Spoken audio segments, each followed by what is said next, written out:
We are coming to you from the city beautiful Chicago, Illinois, where this afternoon WGN Sports presents White Sox baseball. Jose Abreu, Javi Garcia, Melky Cabrera and the Sox as they get set to butt heads with Joe Maddon's crosstown rival, Chicago Cubs. Hi, everybody, and welcome. I'm Ken Harrelson with Steve Stone as we get set to bring you game one of this big rivalry. Gotten to be a huge rivalry now, even more so than the past few years because of the fact both teams are coming into this game on winning streaks.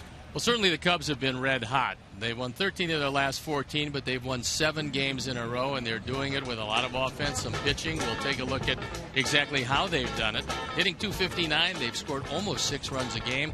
Pitching has been good, just over 2.5 runs per game. And the Sox in the last 3 against the Angels, they swept them, hitting .255. The big story was the ERA at 1.16. They also scored almost 5 runs a game, so things going very well for both teams. However, the last time we saw the Cubs, we didn't see Kyle Schwarber.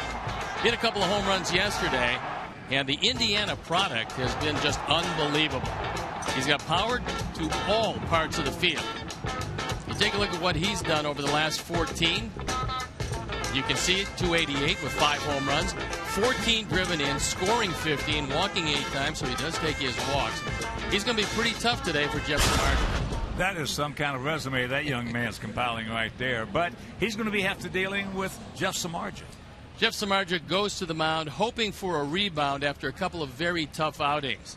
And let's take a look at Kyle Hendricks, who goes to the mound for the Cubs. Hendricks.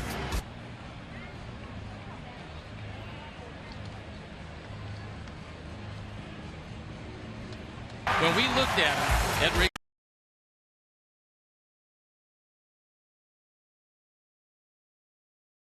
corners, he has to change speeds, and Jeff Samardzija the last couple of times out, very difficult appearances for him, but he's never faced the Cubs. His former team will probably give him as much incentive as you could possibly have, and hopefully he can have a rebound. We'd like to see him get on top. We would like to see him get the splitter over the plate, and there you see what they did when they went head-to-head. Hendricks, 7 innings, no runs on 5 hits. The last 2 times out, Jeff has just been battered, but I'm looking for better things today. So let's hope that we can take the Crosstown Cup and at least win 2 of 3, and we'll fight for the other. Well, we got them 2 out of 3 up there in their place. So stay tuned because the White Sox are going to honor Minnie Minoso as the Crosstown Cup resumes right here from beautiful U.S. Cellular Field. Sit back, relax, and strap it down. Chicago White Sox baseball is brought to you by Miller Lite, the original light Pilsner. Cheers, it's Miller time. By Honda. Great deals are happening at the Honda Summer Clearance event. Now it's your Honda dealer. Subway. Make a smart play for savory subs this season. Score more flavor at Subway restaurants. Subway, eat fresh. Ford, America's best-selling brand, inviting you to go further in our fuel-efficient vehicles. Check out our entire lineup at your Ford store or at your local FordStores.com. And by your Chicago and Northwest Indiana Hyundai dealers who invite you to test drive our award-winning lineup today. Visit buyhyundai.com.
Back to U.S. Cellular Field. We've got a few minutes before today's game between the Cubs and the White Sox.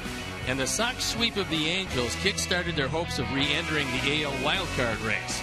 Sox still have 5 teams to pass in the race, but that gives plenty of opportunity to glance at the scoreboard as the results come pouring in. We need to worry about our own business more than look at. I mean, guys will look at it, but I don't think anything during the game gets affected. You don't make a decision based on what's going on the scoreboard. You realize you got to win games, and you'll know that in September where you're sitting. But you know, we also know where we sit right now. Today is very important, so there's no worries about September until you get through August. So right now we're worried about today and winning this game. Stay tuned. We'll be back with the lineup and first pitch in the Crosstown Cup Part 2 after these messages.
Your home for the most live sports. Beautiful day for baseball, 92 degrees. It's a humid day. Great day to pitch, and let's see how Joe Maddon's going to line up his Chicago Cubs for the game this afternoon. Dexter Fowler leading it off, then it's Kyle Schwarber, the designated hitter. Chris Coughlin playing left field. Anthony Rizzo at first with Chris Bryant on a 10-game hitting streak. That's Miguel Montero, recently back off the disabled list. Kristen Orpheus, Starlin Castro at second base. And Addison Russell, who's the brand-new Cubs shortstop, playing there every day, hitting 9th. The defense and how they'll line up behind Jeff Samardzija left to right, Melky Cabrera, Adam Eaton, and Abisail Garcia. In the infield, Tyler Saladino, Alexi Ramirez, Carlos Sanchez, and Jose Abreu.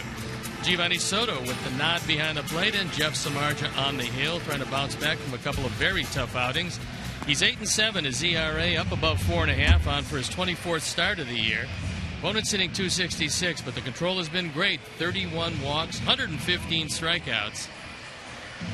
And he will deal at the top with the switch hitter, Dexter Fowler. Kerwin Danley behind the plate. Joe West is at first.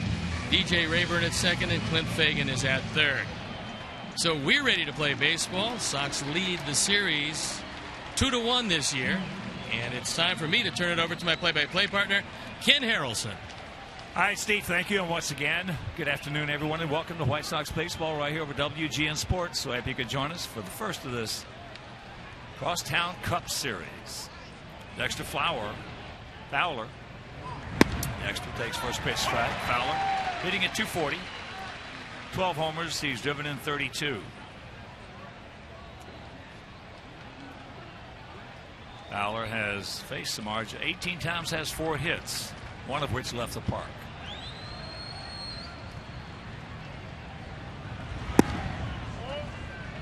Cubs come in hitting at .240 as a team with a very fine 3.38 team ERA. Fowler, a switch hitter. He's hit better from the right side this year, although almost all of his power comes as a left-hand hitter. 10 of his 12 home runs have come as a lefty. And here at the ballpark, 330 down the left field line, 335 down the right field line, 375 in the gaps, and 400 straight away center field.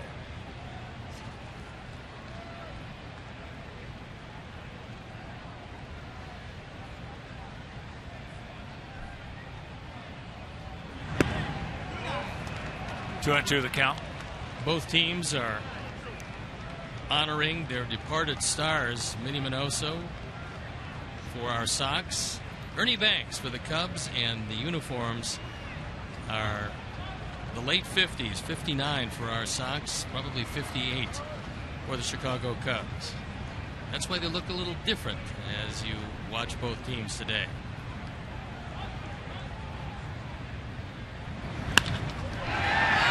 Hang up.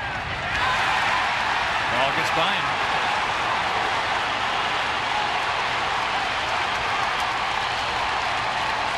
So he will wind up at third. He got in between on it. Did not make the commitment. It goes as a triple for Fowler. That's his 6th triple of the year. And unfortunately, this ball, a fastball, it's inner third.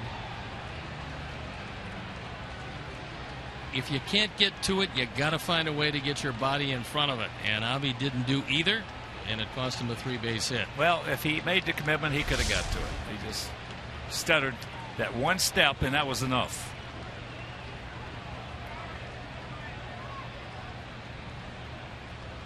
So here is Schwarber, 22 years old. Kyle Schwarber out of Indiana University. Had a chance to talk with him before the game, and number one, he's a very nice young man who has a real good idea of how fortunate he's been to come up through the system as fast as he has. But he's hit the ball wherever he's gone.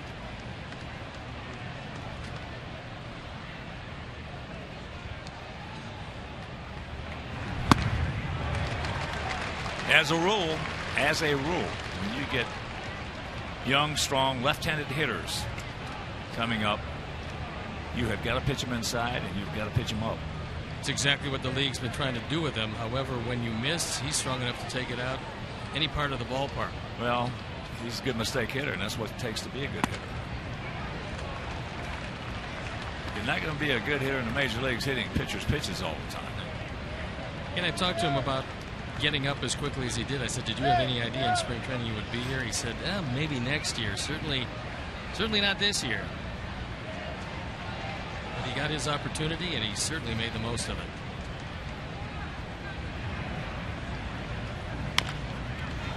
Out and around that one.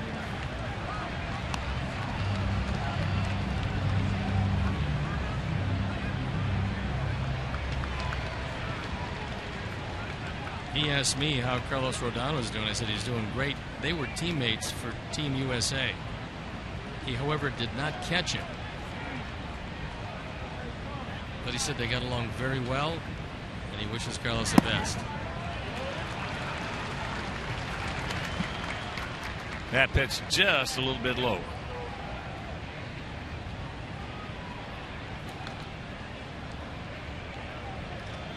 Chris Coughlin in the on-deck circle.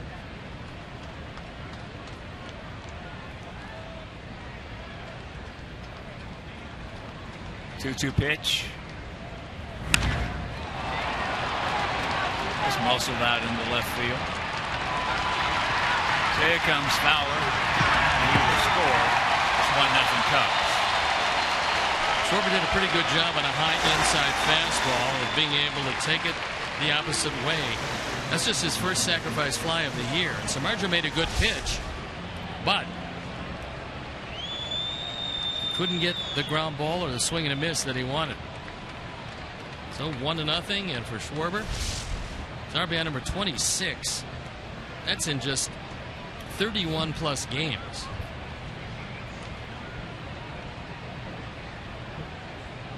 So here's Coughlin. He's at 244, 11 homers, and 25 knocked in. Could not check it up.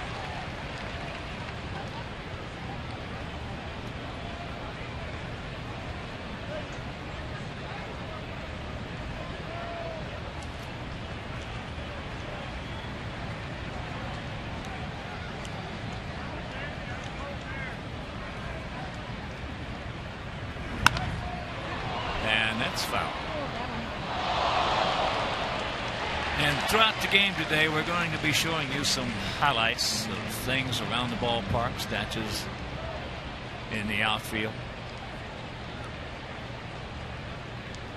retired numbers. That's along the outfield concourse, or numbers below the broadcast booths. How to play left side.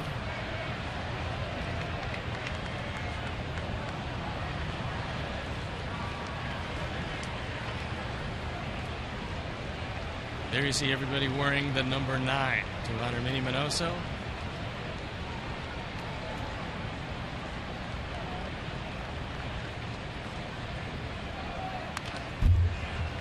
Count Hanks at 0-2.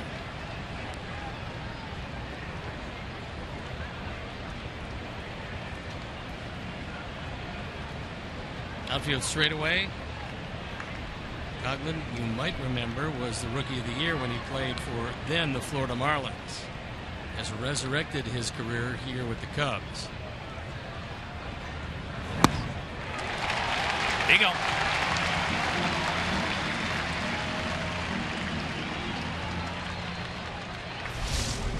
This ball's low and out of the strike zone. Good movement. And it looked like the splitter just fooled Coughlin.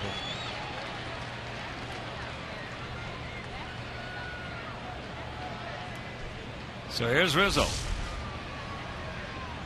Hitting at .296, 22 homers, 66 driven in.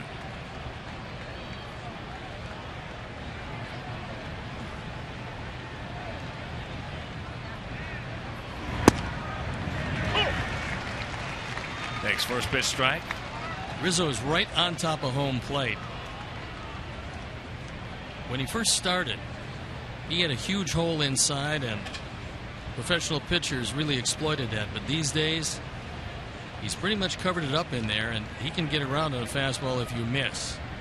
I think he'll probably find out as time goes on against certain right-handers that he'll back off the plate a little bit more. Very strong, big guy. Can hit the ball out to left center. Because standing that close to the plate with a right-hander who's got a pretty good slider or a good changeup, you're going to have an awful lot of foul balls pulled to the right side.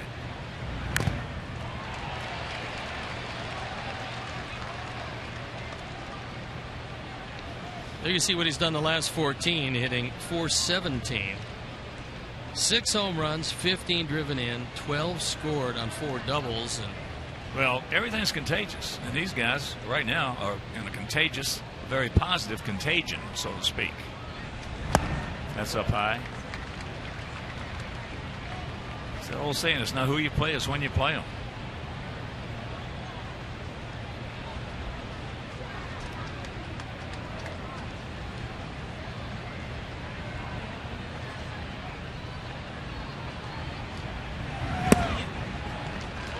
Two and two with 1 in and 2 out. The infield has a shift on, although it's not quite as radical as we've seen. You see Alexi Ramirez not on the first base side of second. He's pretty much playing him up the middle. Rizzo does have some pretty big power to left center, but when he hits the ball on the ground, he usually pulls it to the right side.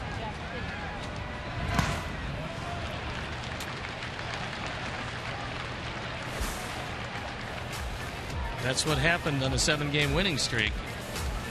Averaging 5.7 runs a game. The ERA's been very good at 2.67. Opponent's batting average not much at all at 2.13. And the bullpen has come along also. Payoff.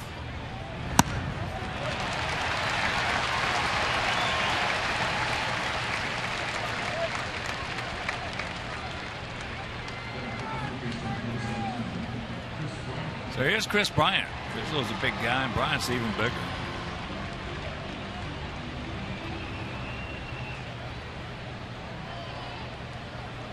There you look at some pretty good numbers, although recently he's cooled off somewhat.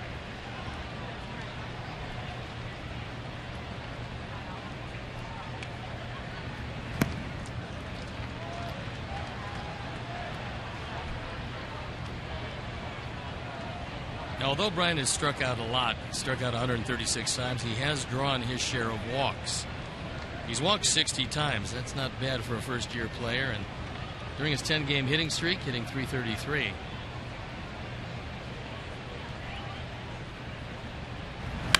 That ball's going to stay in the ballpark, as they're going to have to hold Rizzo at third now on the double by Bryant.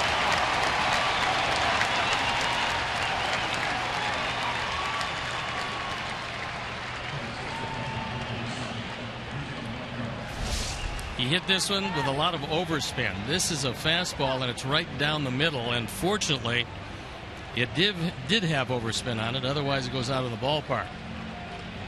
So Melky has to go get it. And runners stay at second and third.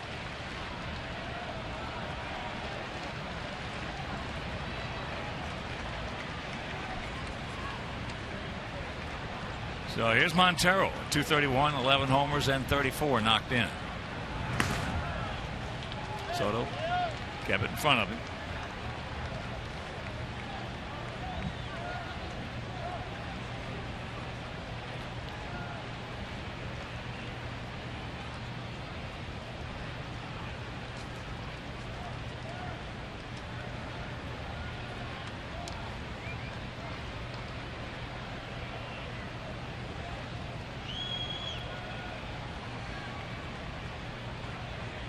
Turns out to be one of the big outs in a ball game. Usually they're 5 or 6.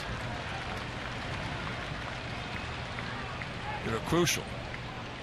Well, one of the things you got to realize is you got first base open. You got a pretty good left-hand hitter who just came off the DL a little bit ago. He had a sprained left thumb. And you got a right-hander in the on-deck circle in Denorfia. Well, if they don't understand that, realize that, something's wrong.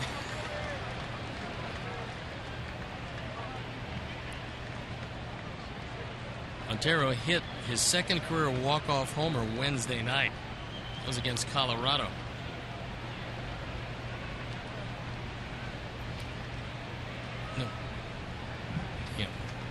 No, it was against Milwaukee. It was against Milwaukee. He actually hit his first against Colorado.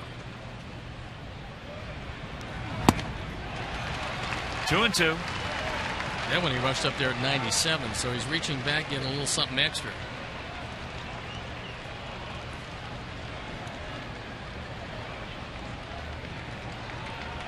As you can see, Jeff is trying to keep everything inside on his hands. Well, there's one place you got to live, or you should live. That's where it's at. Close pitch, didn't get it.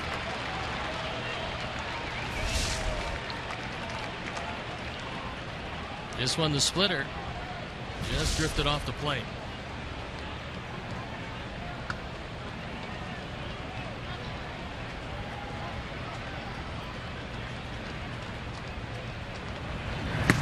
He gone. But they do come up with one. We go to the bottom of the first. Good guys coming to bat.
Adam Eaton leading it off, and it's Tyler Saladino, Jose Abreu, Melky Cabrera, Avisail Garcia in right field with Adam LaRoche, Alexi Ramirez, Carlos Sanchez, and Giovanni Soto rounding it out.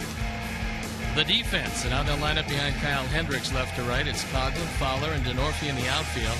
With Chris Bryant, Addison Russell, Starlin Castro, and Anthony Rizzo in the infield. Miguel Montero behind the plate. And Kyle Hendricks on the hill.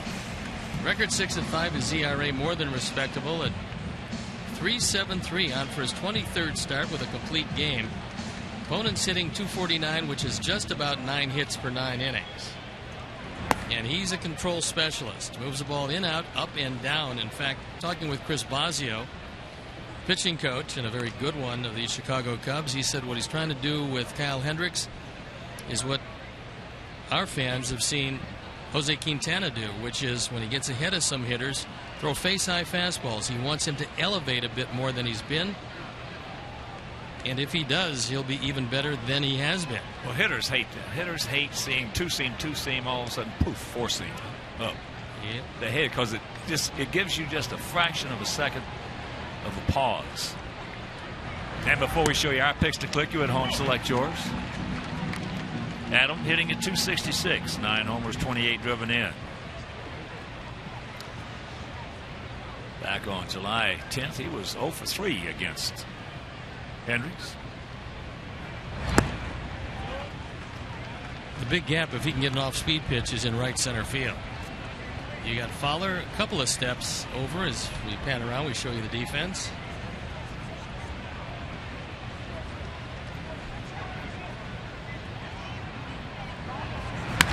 There's a good way to start.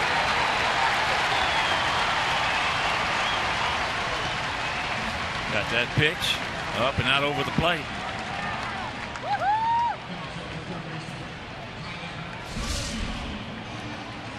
See the location, and this one is his changeup. And if you keep it up there and out there, this isn't the last one that's going to be hit hard. Well, if you keep it out there, you can chuck and duck.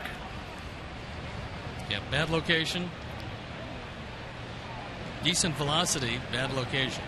So here's Tyler Saladino hitting at .237.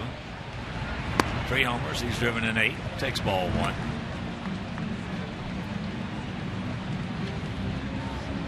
Temperature has gone up a couple of degrees, and at 94, it's going to be a very lively ballpark.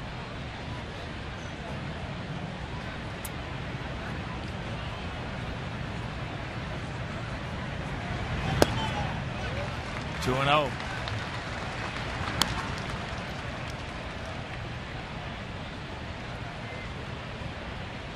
$11 steals in 15 attempts for Adam Eaton, as he's really started to pick it up, not only in frequency but in success rate at stealing bases.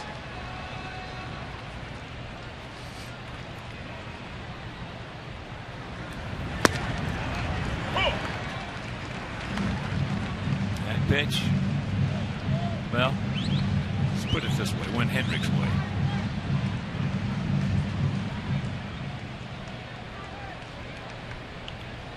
First of 3 against these guys.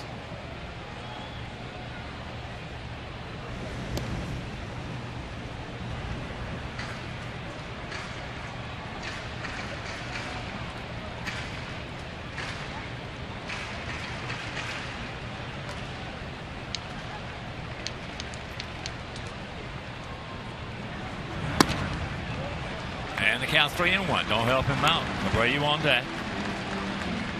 Tomorrow night is a 6:10 start, and that game will be over Comcast Sportsnet. And the finale on Sunday afternoon, 1:10, and that game right back here on WGN. Adams got a good lead at first base, and if Robin thinks that Tyler can make some contact or lay off ball 4, he's going to send him.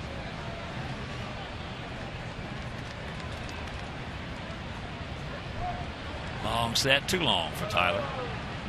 Hendricks came over from the Texas Rangers at the trade deadline in 2012, along with Christian Villanueva for Ryan Dempster.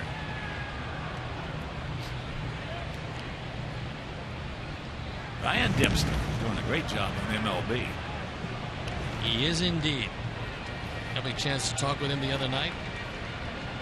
Always been a good baseball man. Oh, yeah. And a terrific guy. Yep. Got a terrific sense of humor. Pretty good pitcher, too. Uh-oh.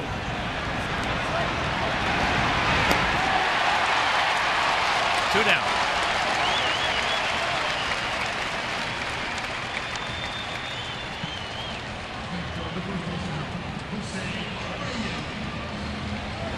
That fastball was inside. The Sox elect not to run, cost him a double play. And Adam Eaton tried to do the best he could to get a piece of Addison Russell, who has just taken over at shortstop. Was playing second for the Cubs. Now he's going to play shortstop every day. But he couldn't get a piece of it. So here's Abreu. Takes low ball one.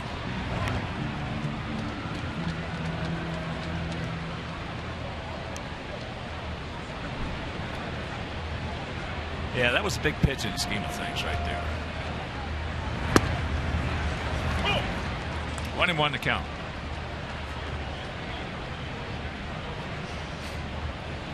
With a young pitcher, you get 2 on, nobody out. You're usually in pretty good shape.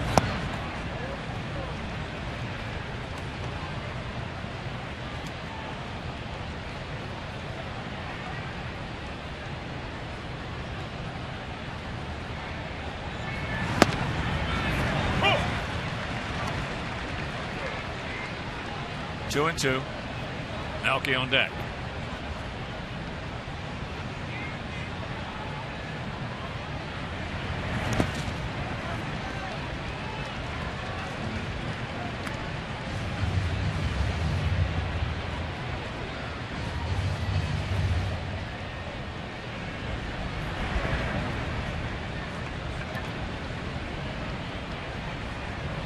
And the payoff.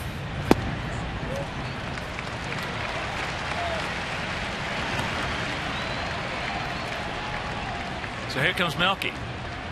Melky hitting at 281, 7 homers, 58 driven in. Sox hitting at 249 as a team with a 4.01 team ERA.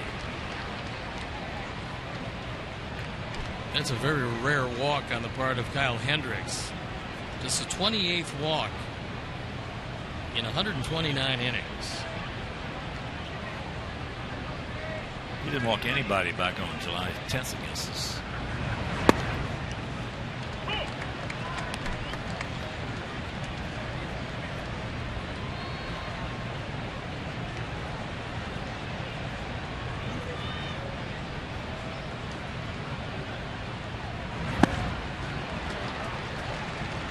Out in front.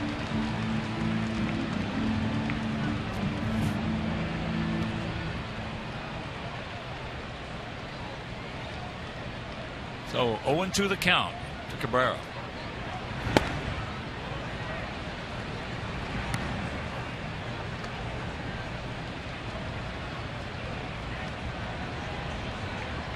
There you see what he did on July 10th. Hawk was talking about it. Didn't walk anybody. Only gave up 5 hits in 7 innings.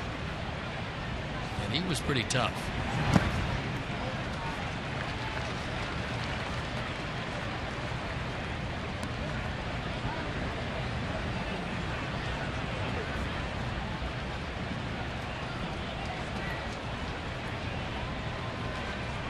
Now field for the most part straight up for Melky. Now he's got a full count.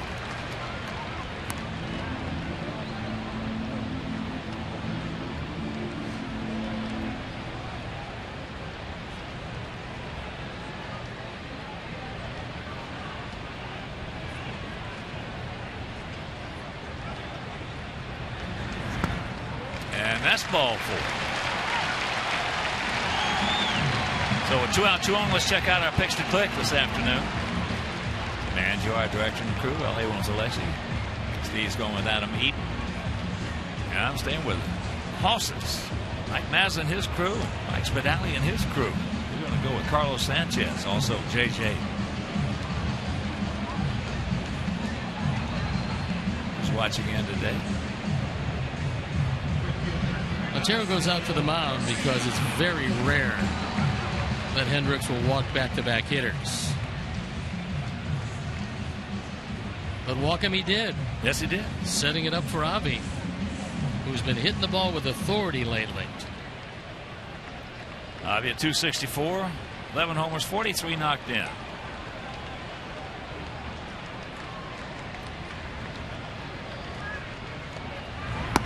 Breaking ball, no. Hendricks doesn't have a whole lot of gas to throw it by Avi on the inside part of the plate. That should work to his advantage. Outfield playing him pretty much straight away. If anything, Fowler is a step or two into right center field.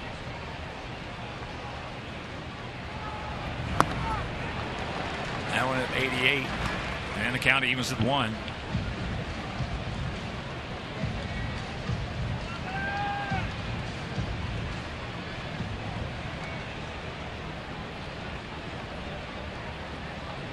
Pitch number 23 on the way, so it's not been an easy inning for Hendricks, who hasn't found the strike zone as much as he's used to.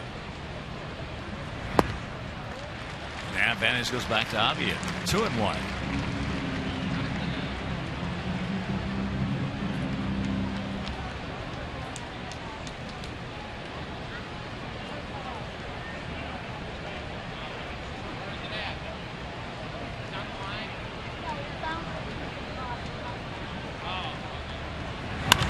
There's a base hit. So here comes the 1 walk.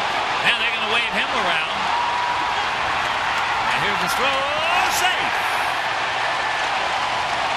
Both walks scored. It's 2-1 Sox. Hendricks tried to get that fastball inside. He just doesn't have enough gas to get it there on Avi. And he made him pay the price for it, driving in runs 44 and 45. You see, he threw it where he wanted to throw it, but 89 miles an hour, and Avi able to get the good part of the bat on it. Then Coughlin has some problems in left field. So just like that, the Cubs score a run in their half, and the Sox come back with 2 in the bottom of the first inning. And that little bobble allowed the 2 walks to both score. Don't stop now, boys. As here's Adam LaRoche at 212, 10 homers, 37 driven in.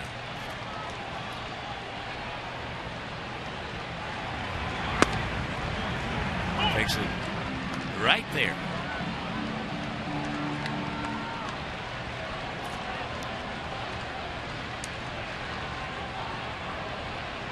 They got the shift on for him.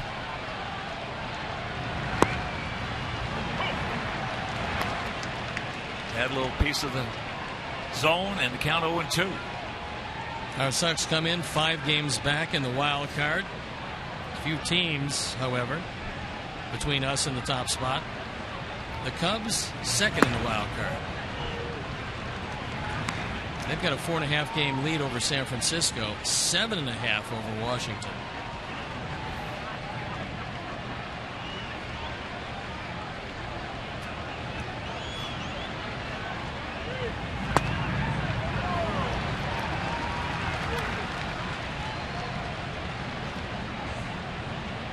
Two in,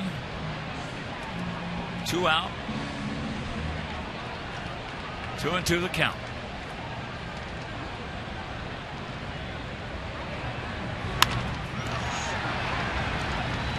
Russell's got him.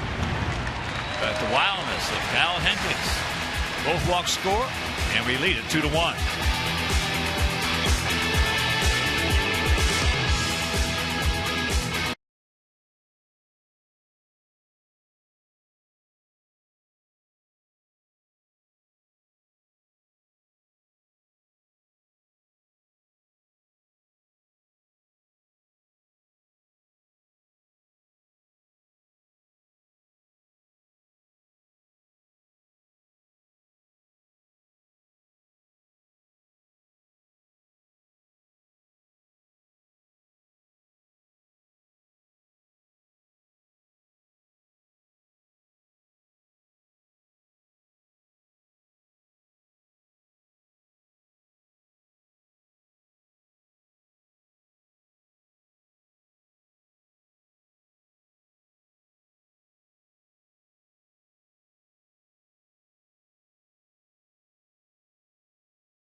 doing his best to spray Kerwin Danley. It's 92. It's been up as high as 94. And, of course, it's always a good time to take advantage of the shower in the outfield. There's a lot of folks going to avail themselves of that today. Here's Denorfia. It'll be Denorfia, Castro, and Russell. Lower third of their order. 2-1, good guys. There's a strike and didn't get it. There you look at some pretty good numbers, as Chris Denorfia has been a very good player for the Cubs this year.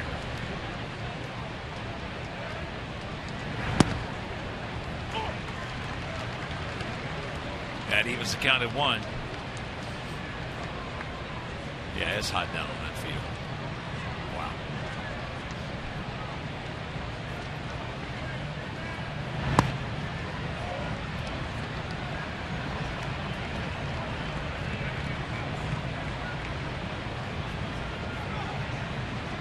Hope those aren't the same material as the ones they wore back in '59 earlier. You talk about the wool?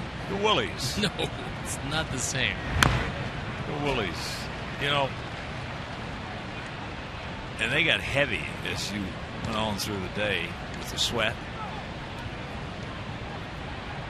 But you didn't know any better because that's what you grew up with. Well, also, you were born and raised in the South. Did the heat ever get to you at any time in your career? No. You couldn't get it too hot for me coming up in Savannah. Caught by Sanchez. I know one thing. The older I get, the less I like it. I loved, as hot as it could get, because I loved the humidity as far as being able to feel the baseball and throw the curveball.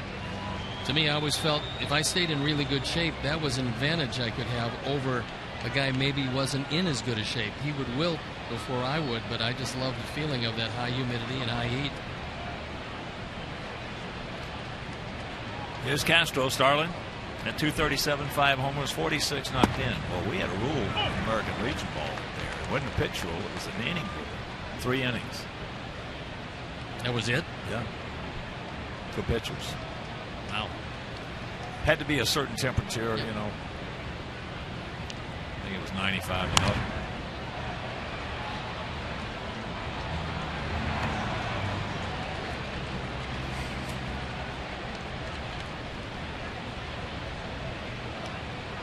The Italian Ice by the statue of Paul Konerko. Good spot for it. That will attract a few fans today. Oh, yeah.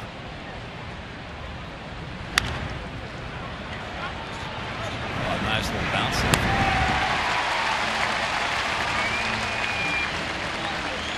Well, Jeff did a nice job of trying to deflect it with his foot. Fortunately, he didn't get a piece of it, and that one did come up with the last hop, making it a whole lot easier than it would have been.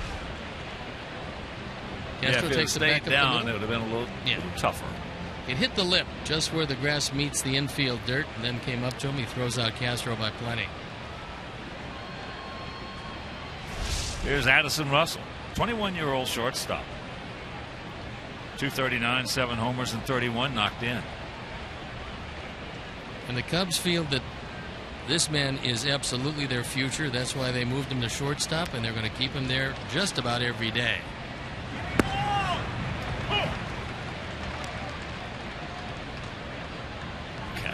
Castro's only 25. He is that. So they've got some real good young players. Oh, yeah, way out in front. Well, the Cubs system is rated 4th among all the minor league systems. Well, when you finish that low for so many years, you should have a strong system.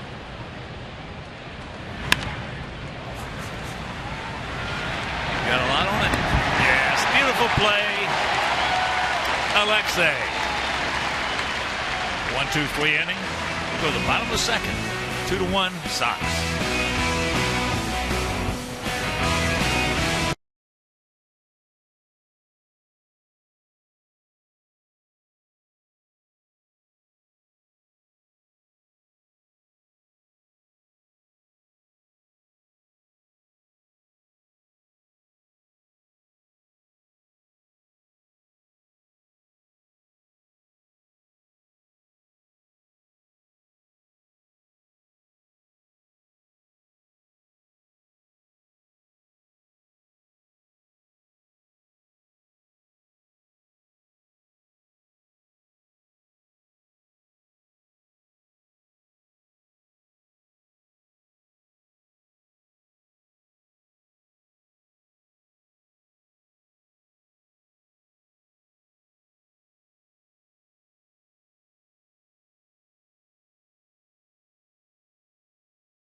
the Cub half of the second inning.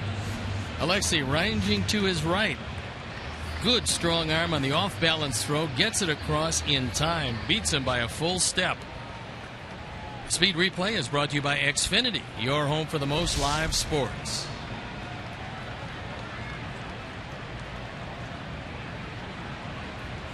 Ramirez, Sanchez, and Soto for us here in our half of the second. Alexei, 239, 7 homers, 42 driven in, and he takes first pitch strike.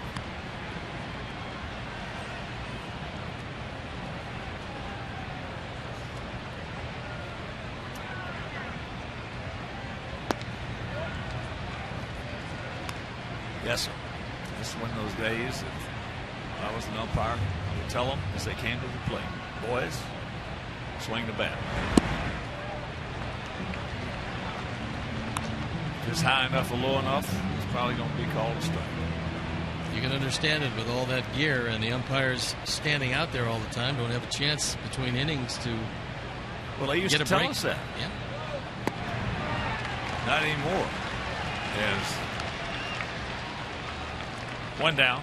No, they used to tell us that. Getaway days, because everybody flew commercial back in those days. Nobody flew charter. Getaway days, and then days like today where it's 100 and something down on that field. Hawk swing the bat. No problem. You know, because they'd let you know. Bryant is in close enough at third, thinking about taking the butt away from Carlos. His first pitch strike at 89.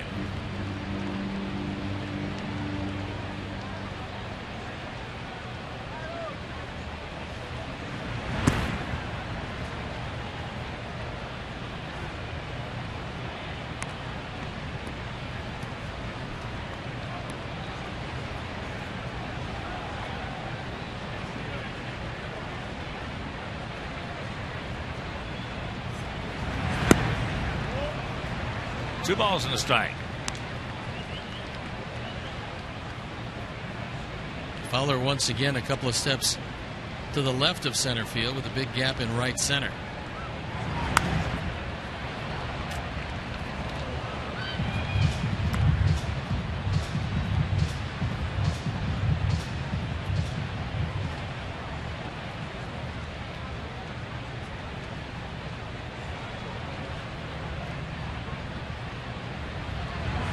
There's a shot. Fair ball.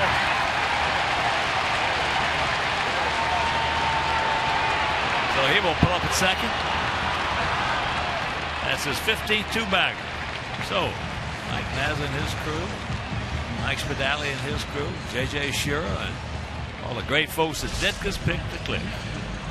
Ellis is starting to pull the ball a whole lot more as he's gotten more comfortable. Now, just about everybody plays him away, but this is rifled down the line. The Norfield does a pretty good job of getting it back in and making sure that Carlos doesn't head into third base. So here's Gio. Soto at 244, 8 homers, 19 driven in.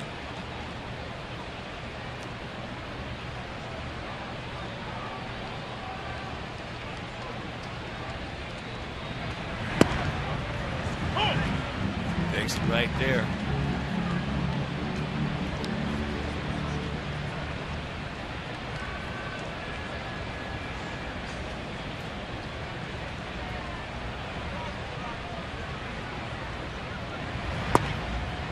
Takes it up, takes it right there.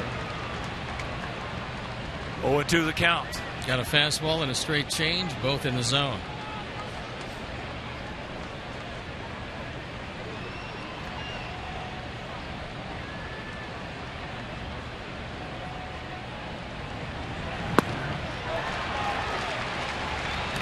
Two down.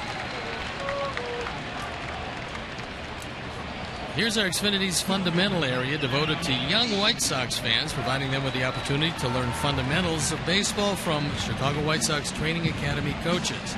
It's located above the left field concourse, overlooking the field and the outfield seating area. Here's Adam. He ripped a single into center field. Takes ball one. Come on, Adam, pick him up.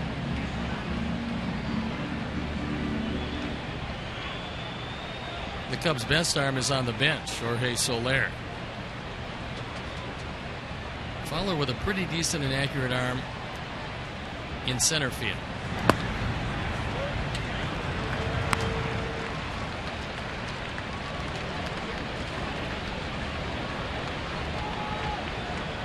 That's what it looks like from the Xfinity fan deck.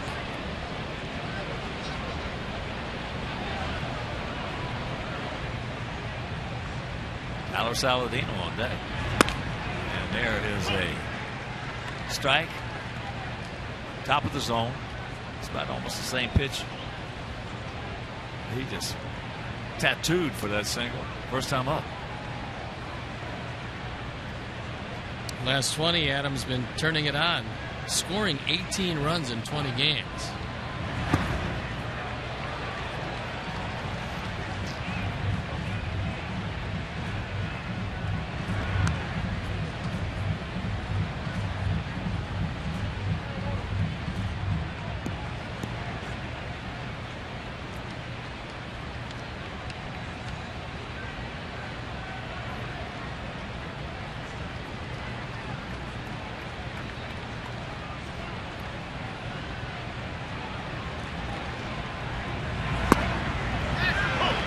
That pitch was not a strike, called a strike, and a full count.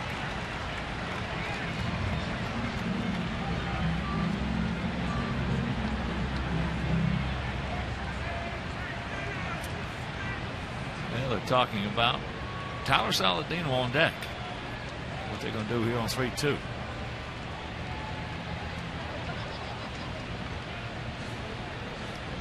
Normally, what you'd probably think of doing would be throwing a changeup out of the zone and seeing if Adam would expand that strike zone for you. All right. I'm Rick Hundley. I go out there. What do you want to do here, Steve? Guess what you said? What I'd like to do is, in my case, I throw a curveball just wide of the plate. Okay. And hope that he went out to get it. If he didn't, I think I could take care of Saladino. Okay. Now there he threw the changeup, and it was down and away. Adam swung at it thinking it was too close to take. So pretty tantalizing pitch. Actually a very good pitch in that situation.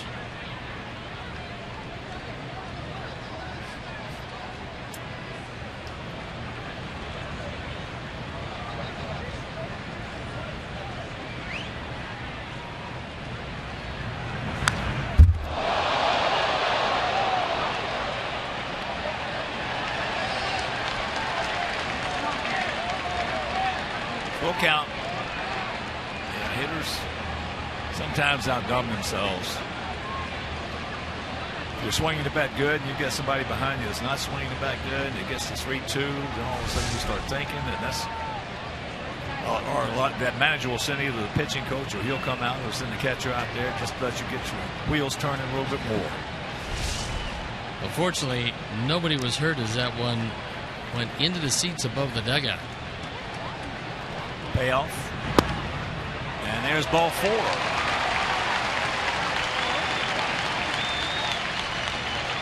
So that's the third walk issued by him.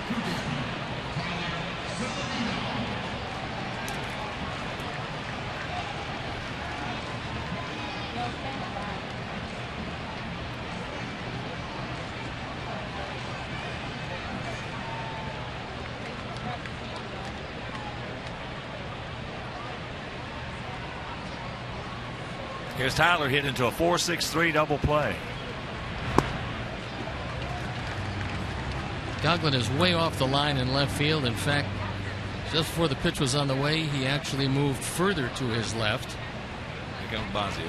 And Chris Bosio wants to have a word with Hendricks because he's seen some uncharacteristic wildness early in this one. I always tell the story about Bosio on a day in this ballpark. A little harder than it is right now. And certainly more humid. Humid, as he called it. He went out there, he had absolutely nothing. And beat us. I think we scored 1 run off of it. You talking about cunning and guile? I was going to say there's a lot of times when that happens. Yeah. And You can't pick your day you want to start. They just hand you the baseball, and however you feel, you feel. Yeah, he went 9. Well, those days are pretty much by the boards. There was a man right there, a big man with a lot of stones. And one heck of a pitching coach.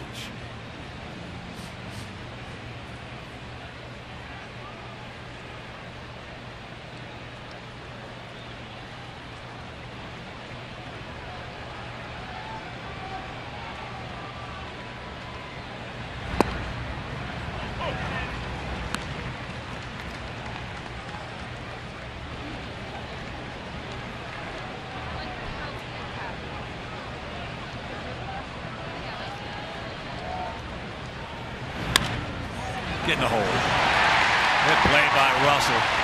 That saved the run.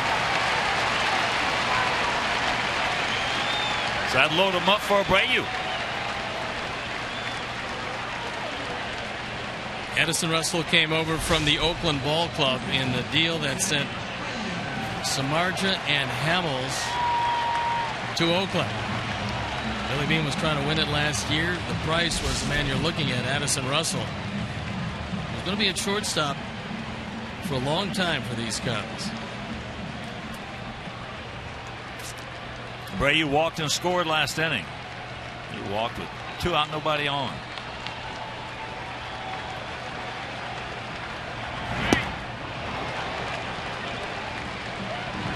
Good straight change, had him well out in front.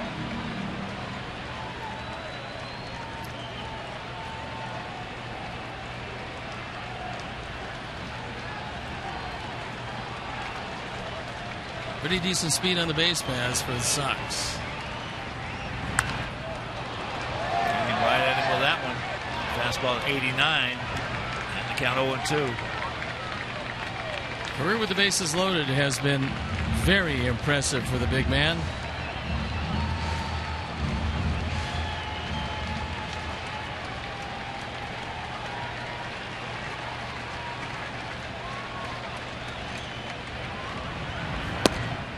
Jacks it up.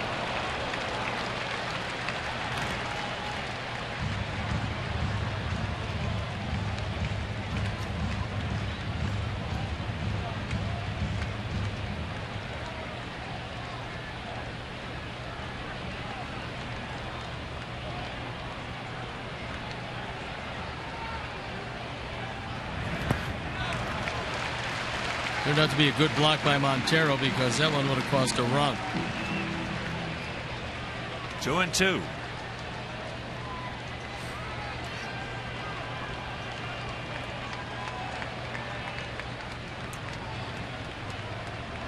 Sacks packed with Sox.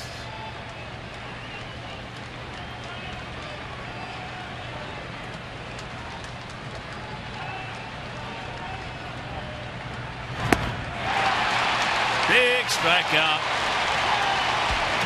for Hendricks.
Arlington.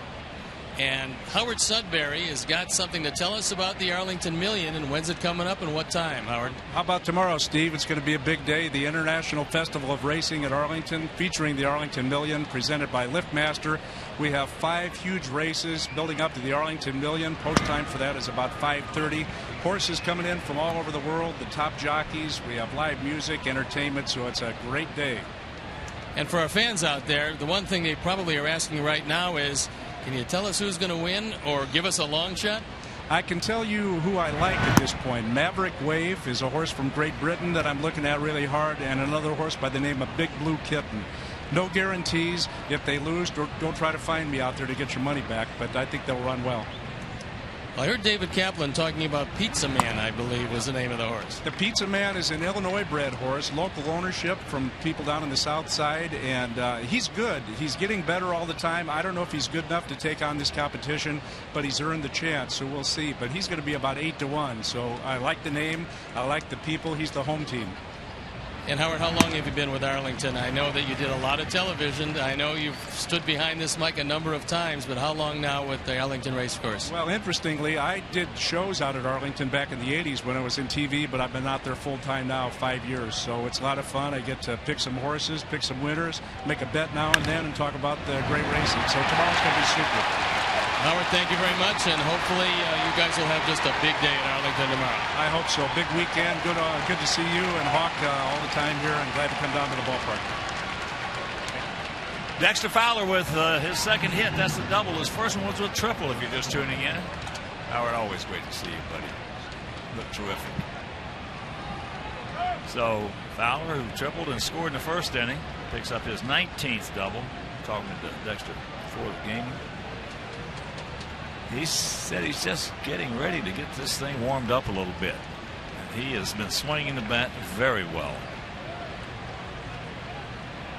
So here's Schwarber. He knocked in Dexter from third with a sacrifice fly, picking up his 26th RBI. That's up high.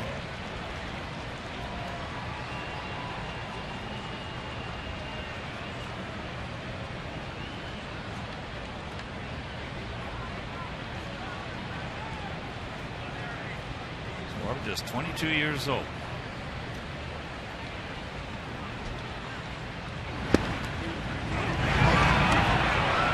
That's good. It's all right. All you want to do is take that real good jump away from him. Gio made a nice throw and a good thought process, and yeah, you shorten that secondary lead perhaps a step if you show the opposition you're willing to do that.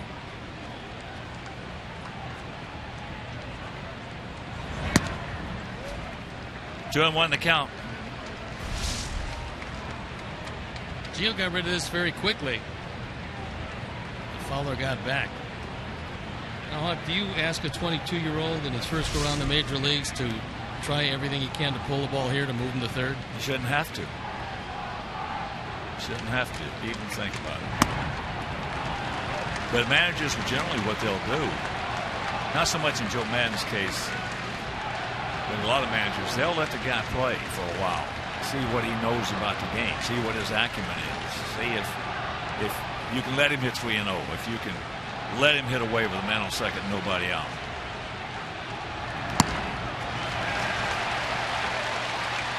First 2 men aboard, trouble a-brewing.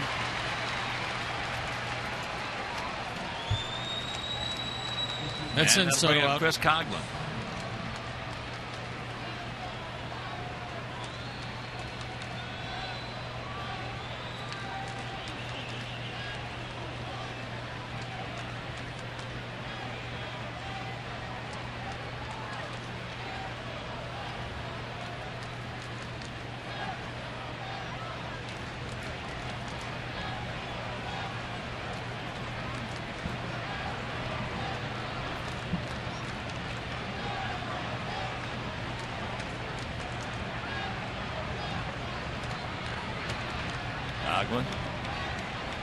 Struck out his first trip.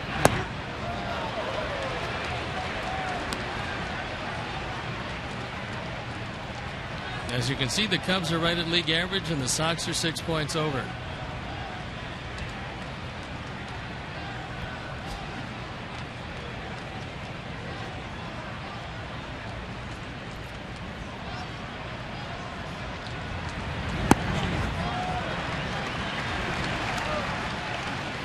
Coghlan's got pretty good speed. Has only grounded into 4 double plays this year. And he is one of their better base stealers.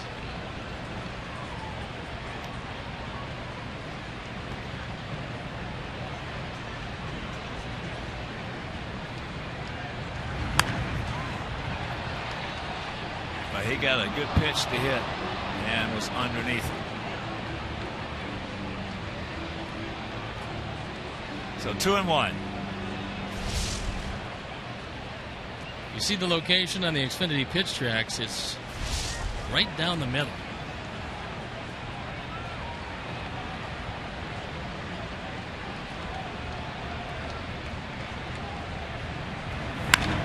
That ball hit hard.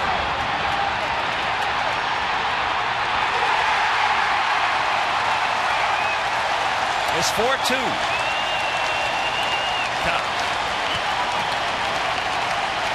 That's a 12th home run that Coghlan's hit. He's now driven in 28.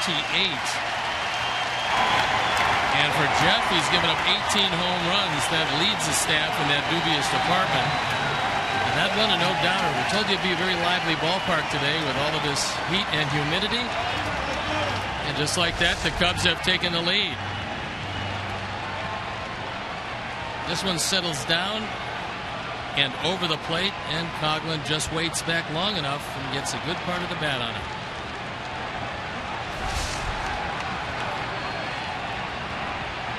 Rizzo, he walked his first trip. That's in right field. 1 out. The White Sox are hosting Faith Day on Sunday, August 30th.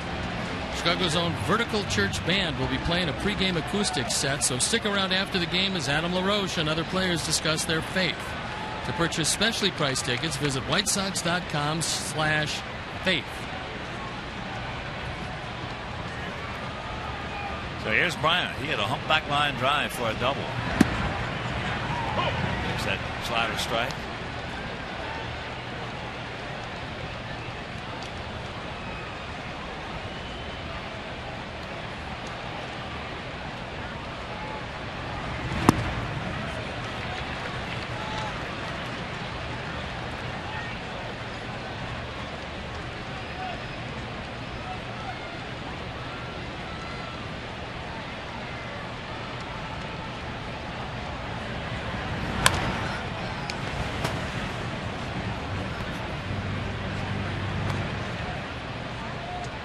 There's our 35th Street taco cart, and fans can try carnitas or tacos with onion, cilantro, and lime. That's in section 138.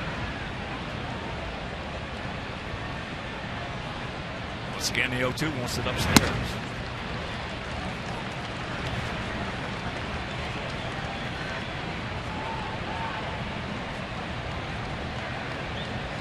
Another one of the young Cub players, 23 years old.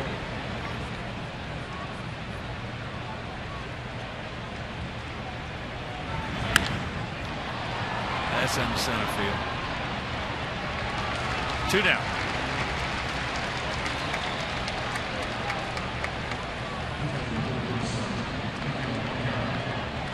Chris Bryant now has an 11-game hitting streak, and he's reached base safely 13 straight games.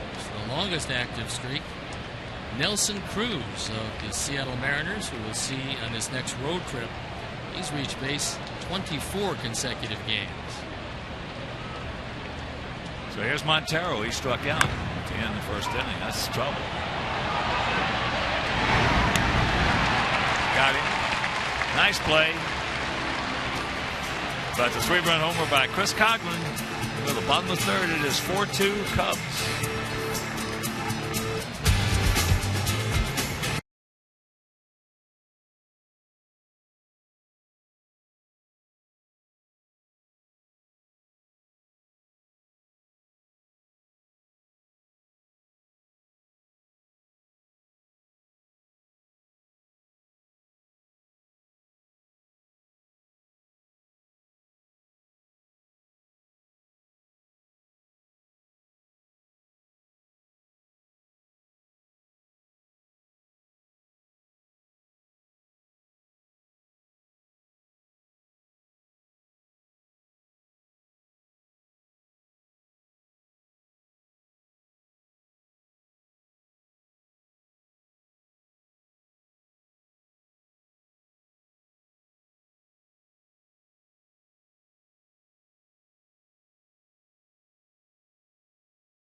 Vukovich, your local nationwide insurance agent serving the area for 37 years.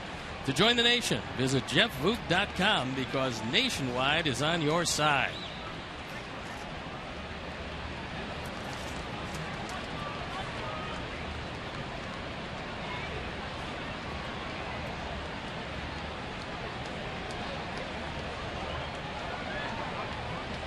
All right, boys, we got to get some woodwork going. De Cabrera, Garcia, LaRoche. 4-4-0 for them, 2-4-0 for us. Takes a bunt, takes a strike. We got some sad news out of Boston. John Farrell, manager of the ball club, announced that he has been diagnosed with stage 1 lymphoma and will miss the rest of the season. We just have to hope that at stage 1 they've caught it early enough where they can cure it and get him back to the ballpark. Well, he said his lymphoma is localized and highly curable. This is great news. Torey Lovullo will manage the club in his place. 2-2 the count. And there's a look at the former White Sox left-hander, Clayton Richard. Chopper to Hopper.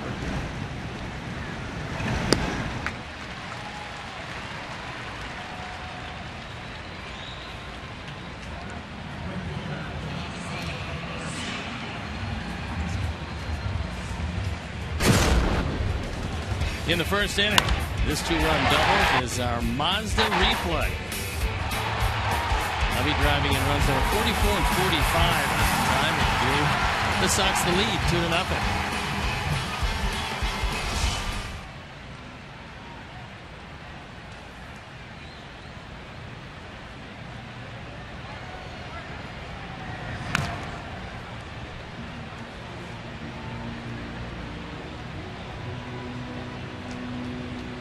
Kerwin Danley got a little bit of that one. Danley behind the plate. Joe West at first. DJ Rayburn at second. Clint Fagan over at third.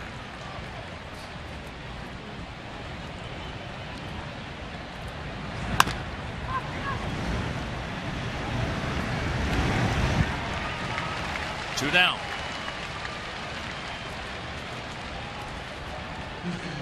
Dust off your blue suede shoes for Elvis Night on August 28th, presented by St. Xavier University. Come out to the ballpark for a tribute to the King of Rock and Roll, featuring performances by an Elvis tribute artist and a post-game fireworks show. To purchase tickets, visit whitesox.com. So Chris Bryant moves from third to short right field.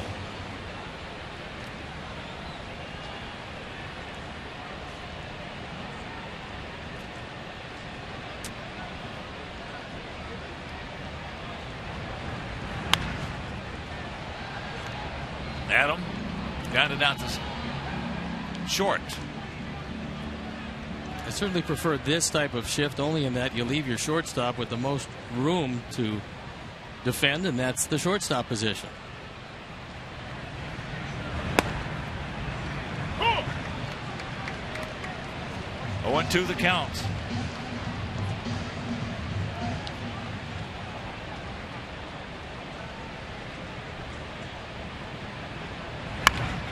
Cues it right off the end of the bat. That didn't take long. 1, 2, 3, and we're into the fourth.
debit card.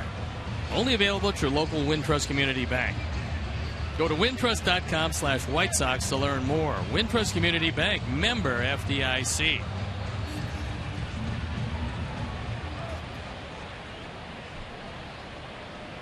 Lower third of the Cub order. Denorfia, Castro, and Russell. They lead it 4-2. 3-run homer by Chris Conkling. Big blow.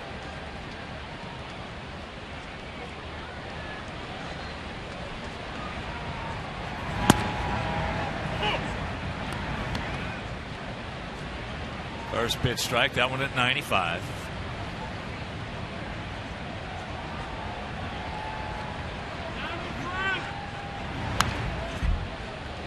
Oh, he got a cookie right there and missed it.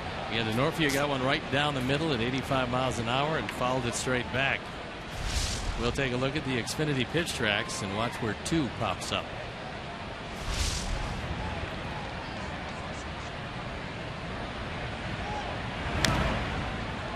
Just did get a piece of that one.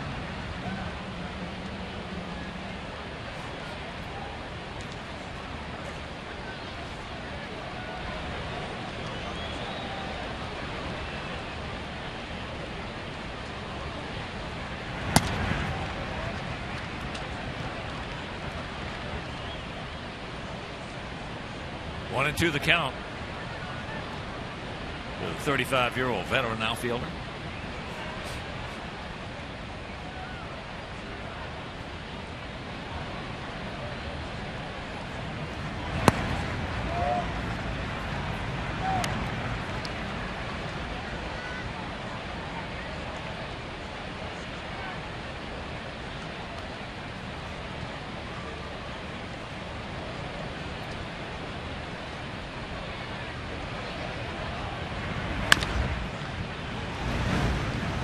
That ball stayed down.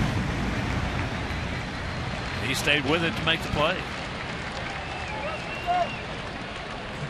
Looked like Jeff thought better of it. That ball was coming back through the middle. He might have deflected it had he reached down, but had a pretty good idea what Sanchez was and just let it go on through. Carlos right there does a nice job on an awkward hop. Even though he throws it off the mark, he gets rid of it quickly enough for Jose to be able to adjust and make the tag.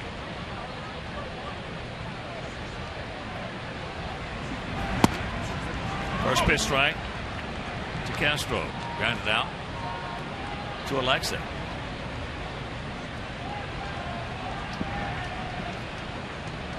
Sox will conclude this series on Sunday as waves at that one. Board our charter. Hit the road. 4 in Los Angeles at the Big A. And 3 at Safeco in Seattle.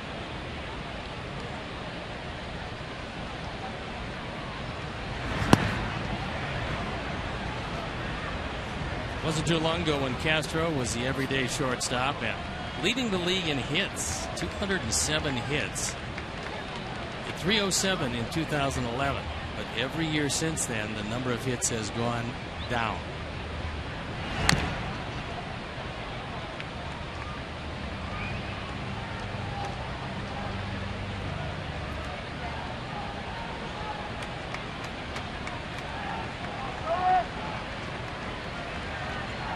Sometimes asking a young player who was an established quote real good shortstop to move at the age of 25 as a base hit. Sometimes that can be a little testing. Well, they told him that he will get some play in, only it's going to be at third and at second. It's not going to be at shortstop because as young as Addison Russell is, with his ability at shortstop and his baseball acumen, which is pretty high, they like the idea of him being their future shortstop as Castro does punch that ball through the right side. That'll probably be one of the big decisions that Joe Maddon's got to make this year. And he's made it. And a lot of guys from certain managers wouldn't take it, would not like it at all. Well, if Castro takes this as a challenge, he's probably going to make some team a very good shortstop, because he's young enough and good enough where I'm sure that somebody's going to take a chance on him. That's the way Madden framed it to him. Absolutely. Yeah.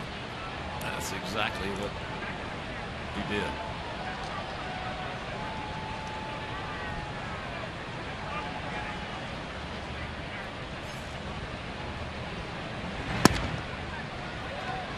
Two and 0.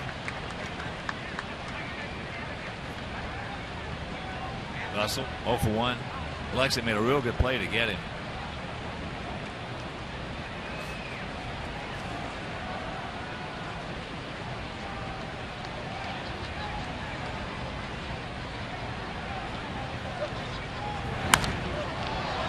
That's into Avi's area. 2 down. And that bring up Fowler. Sox fans, join us on Saturday, August 29th at 6:10 as our White Sox take on the Mariners. The first 20,000 fans will receive a Jermaine Dye World Series moment bobblehead presented by Pepsi. For tickets, call 866-SOX-GAME or visit whitesox.com. If you're just joining us, Fowler has tripled and he has doubled. He has scored twice. The triple was a low line drive in the right field, leading off the ball game that got by Ivy. And the double in the third was right down the shot, right over the head of Abreu, down into the corner.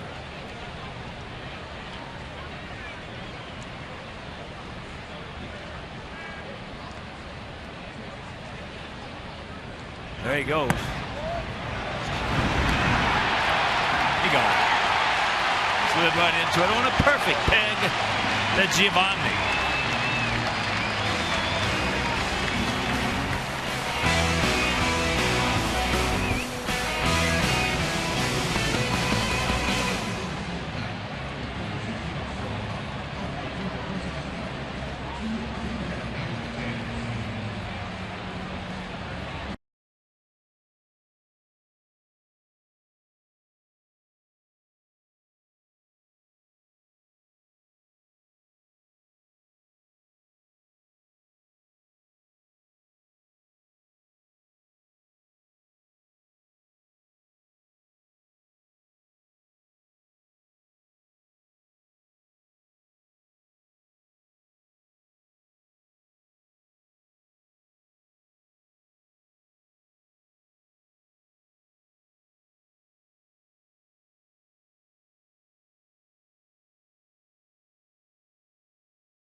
He's stolen 4, been gunned down 5 times. This is a perfect throw by Giovanni Soto, and although it looked like he didn't get him there, he's called out. The throw beat him. The throw was right on the money. He slid right into it. We need some runs, boys. Here's Alexei. He struck out his first trip.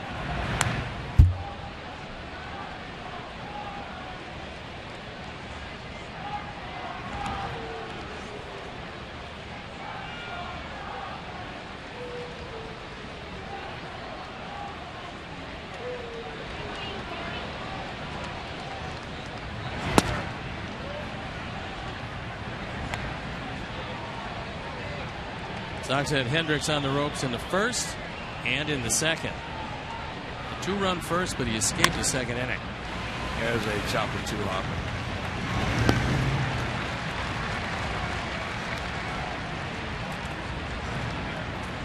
Sox fans, the first 20,000 fans on Sunday, August 30th, will receive a White Sox baseball cap presented by Marquette Bank. Marquette Bank, love where you bank. Purchase your tickets today by visiting whitesox.com or calling 866-SOX-GAME. Carlos Sanchez, 1-for-1, a double. A line shot over the head of Rizzo at first. Takes ball 1.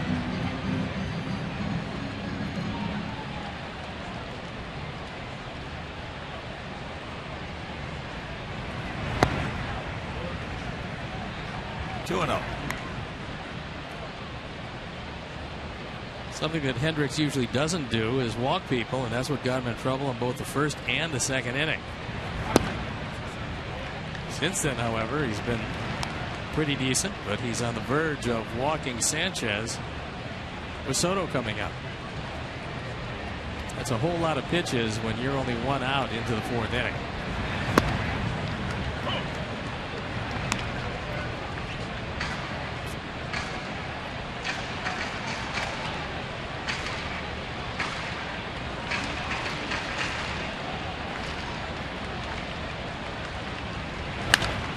That's the base hit. Carlos 2 for 2. Picks up our 5th hit. And Hendricks threw a fastball down, but because he was down in the count, Carlos is looking fastball all the way and took it through the right side. You see the location. It's got pretty much the whole plate. Maybe the outer third, but 2 base hits for Sanchez with a chance for Soto to do some damage against the team that brought him to the major leagues and a team where he was the Rookie of the Year. Gio struck out his first trip. Took it right there. Took a couple of good pitches to hit in his first at bat. Took it one right there.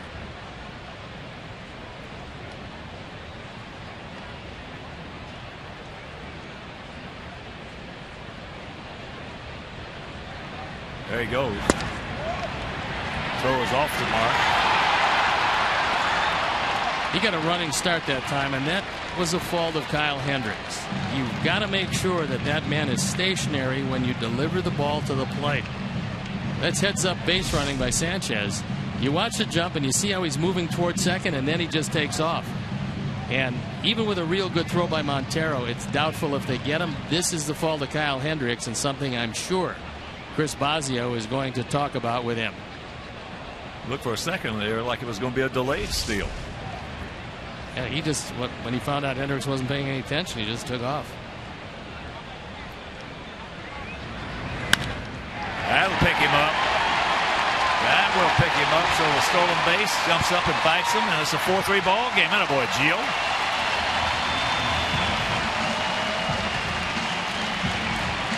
RBI number 20 for Gio. And he got the job done after a mental mistake on the part of Kyle Hendricks. He throws his fastball again down and out over the plate. Gio takes it into left field, and that cuts the lead to 1.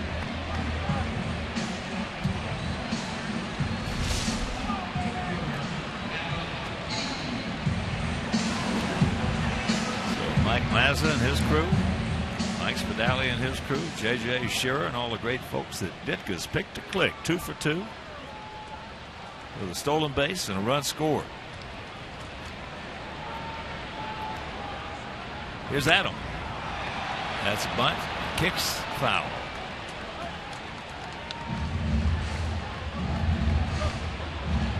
Good concept. If that one catches the grass, it's going to be a base hit because he caught Bryant back probably a step and a half farther than he would normally be against a pretty good bunter. But the ball trickled on the wrong side of the line.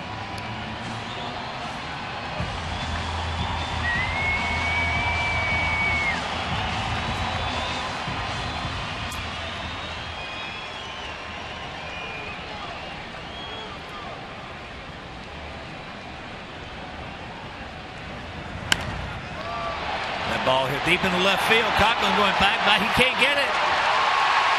You can put it on the board. Yeah. Opposite field homer.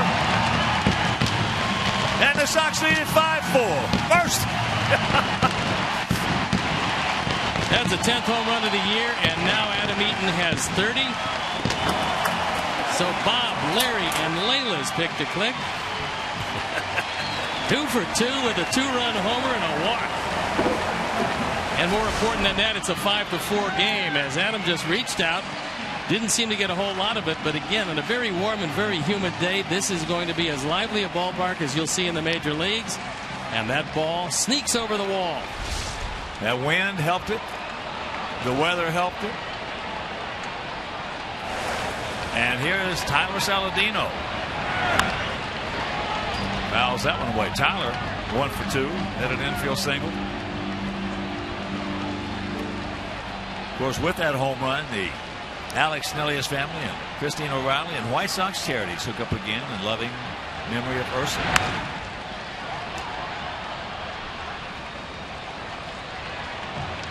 Hendricks, by and large, has kept the ball in the ballpark. That's the 13th home run he's given up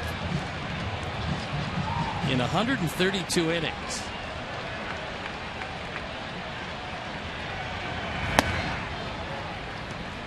Lays off of it. 5-7-0 for us. 4-5-0 for them.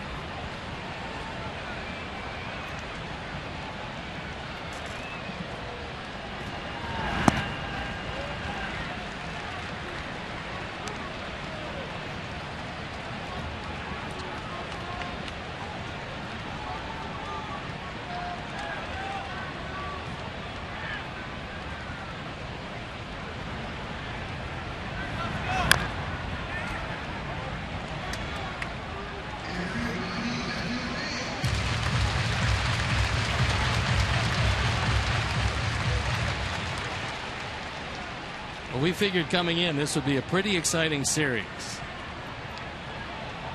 and at least early in this one it certainly has lived up to the billing. And that's a base hit. Oh boy, The Cubs bullpen up and going as Hendricks has been touched for 5 runs on 8 hits with only 1 out here in the 4th inning. And here comes Joe Madden.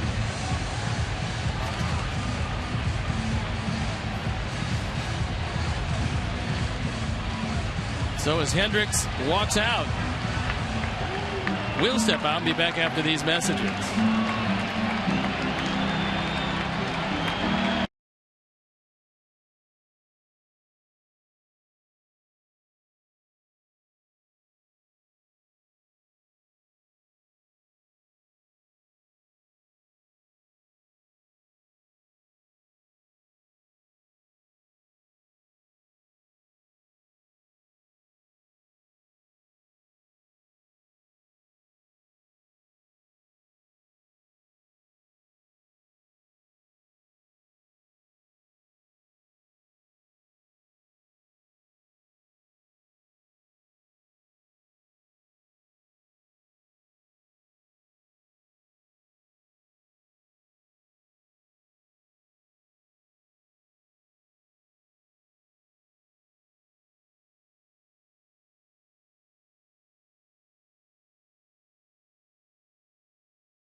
He's 2-0. His ERA a touch over 4. This is the 6th game he's been in, and he started 3 of them. There you look at the numbers. And I talked to him before the ball game, and he decided to take a minor league assignment, but with a clause that says if anybody wanted him in the major leagues, that he would be released from that contract. And that's exactly what happened. So the Cubs came a-calling, had a spot in the big leagues for a left-hander, and here is Clayton Richard. And he's got Abreu and Cabrera. 1 out. Saladino at first.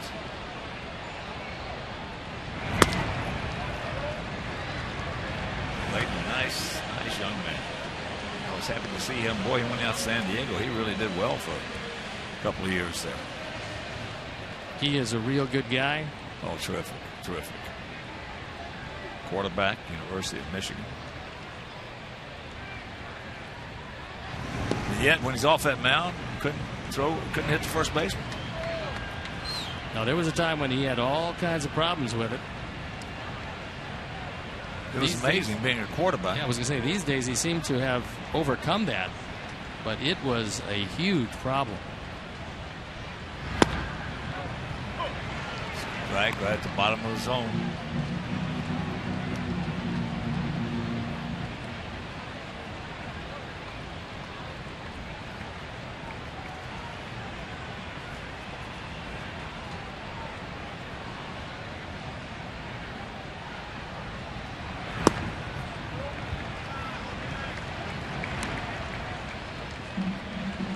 Two and 1 to count.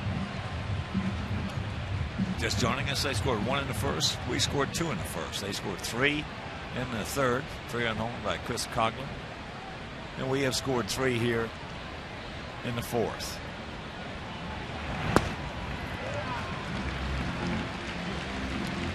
So he's got the catbird seat, 3 and 1.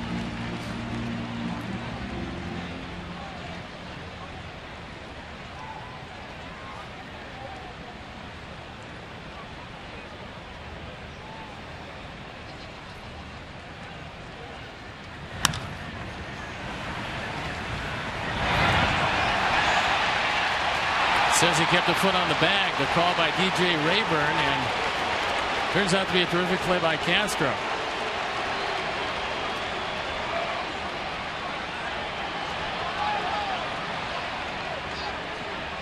And what Robin is doing is looking over at Mark Parent to see if in fact that foot was on the bag. Russell goes into the hole. This throw is not on the money.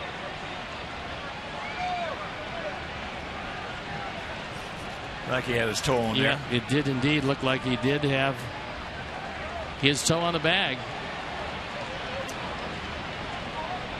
As soon as the second baseman sees it's not going to be a good throw, he's got to become a first baseman. And Castro did that. So here is Melky. He's walked, scored, and grounded to second. Takes first pitch strike.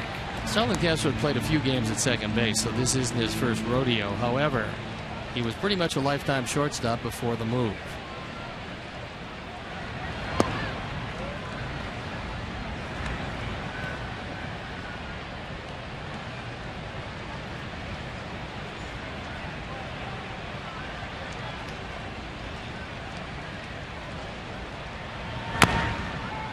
All right, chopper.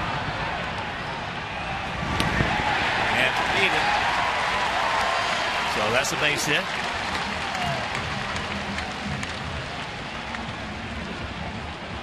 And keeps the inning alive for Avi.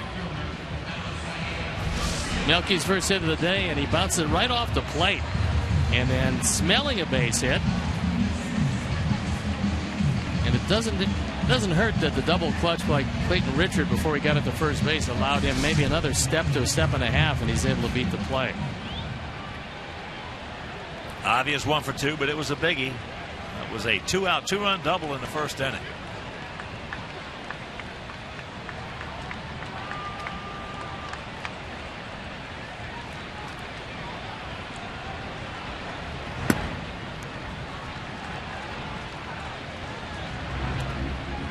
One swing of the bat right here can change the whole dynamic of this ball game.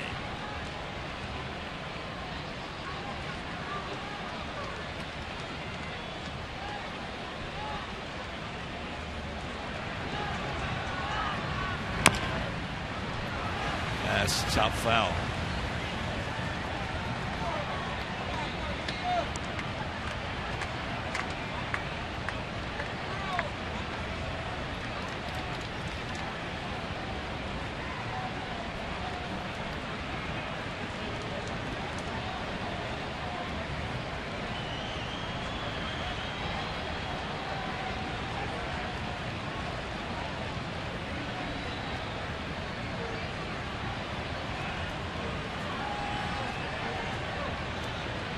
Fowler, a couple steps over towards right.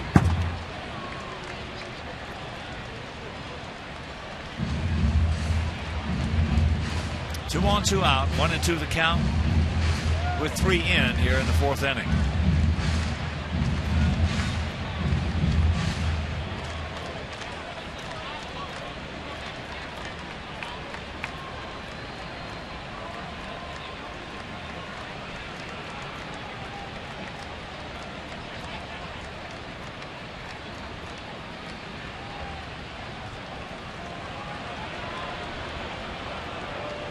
Montero goes out to talk with Clayton Richard. I talked with Dave Martinez, who came over from Tampa Bay along with Joe Madden. And Dave, a real good center fielder in his day and a pretty good hitter. Talk about Dexter Fowler in center field. And he said he looked at video of Dexter Fowler and how he set up before every pitch. He said that he wasn't getting ready. And so he gave him a little tip. He said, draw yourself a circle. Stand outside that circle. You can do whatever you want to. But as the pitch is going to be delivered, walk into that circle and get yourself prepared for the ball. That gets you a better jump on everything, and Fowler's been good. Yes, him at 95, but 2-run homer by Adamy. We'll go to the 5th, leading 5-4.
WGNTV.com and click on the WGN Sports Game Zone banner for the latest stats and information.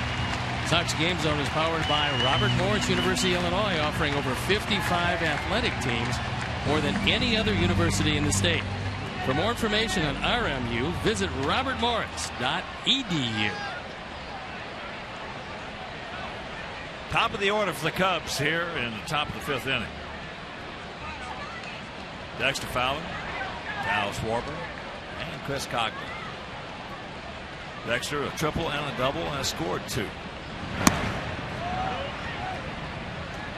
Getting back to Dave Martinez. Dave, we got some guys in this ballpark who are just waiting to be managers, and they're going to be some good ones. Dave wasn't only a good player, he was a smart player. One of the best guys you will ever meet. And he learned a whole lot sitting there at the right hand of Joe Maddon. No question about it. That's just what's going to make him manager, as we got Mark Parent and Joe McEwen. Those two guys are going to be good major league managers as well.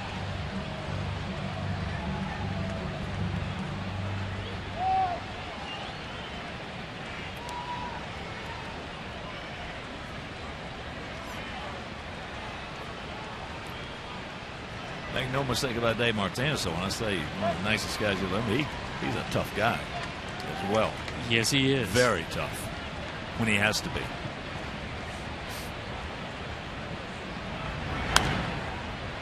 That's foul back.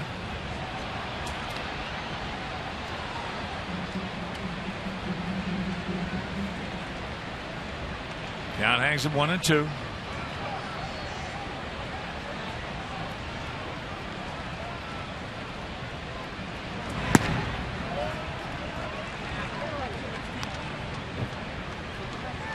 Scottie Pippen, 33.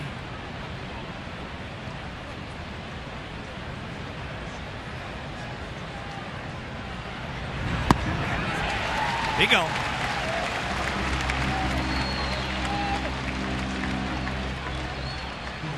Good way to start off the fifth inning, and when your team has battled back, overcome a 2-run deficit to get you the lead, you got to go out there and put a 0 up on the board, and that's what Jeff is trying to do this inning. He starts it off with a good, solid at bat, retiring Fowler.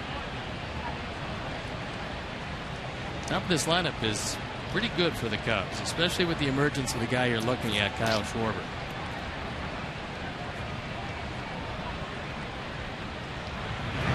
Well, this is a good ball club. Cubs are a good ball club. They're going to be good for a long time.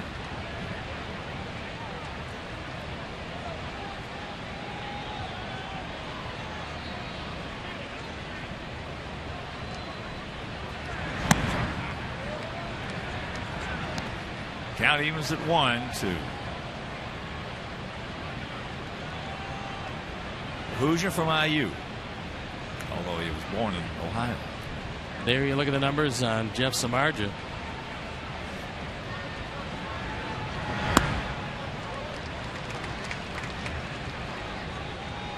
Schwarber, that sacrifice fly in the first inning, knocking in Fowler.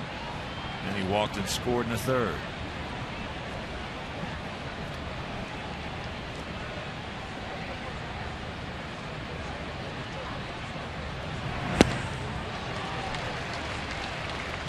That one at 97. You very rarely will find a guy who's a slugger, and Schwarber is that.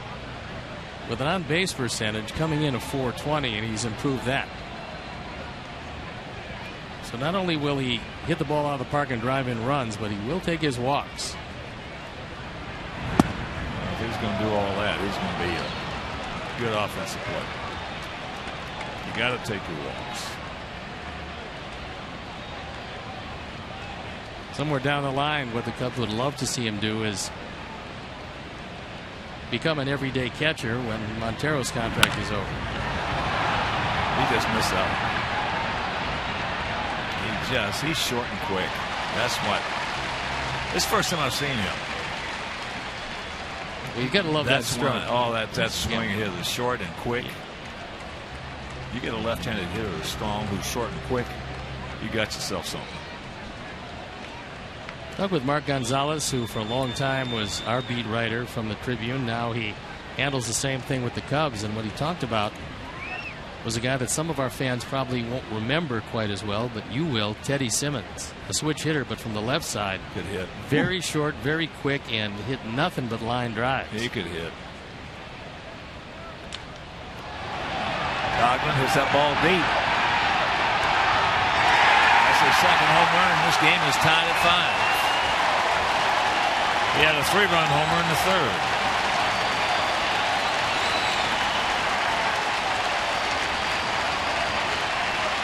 #13 and 29 on the power numbers, and Chris Coghlan takes it out of the park. This time just to the left of center. He got one right down the middle, and even though it's 96, down the middle just doesn't work. So 4 runs driven in today on his 2 homers. Just get it up. especially to center, left center, and left. Get it up with a little something on it. And you can put it on the board. There's Rizzo.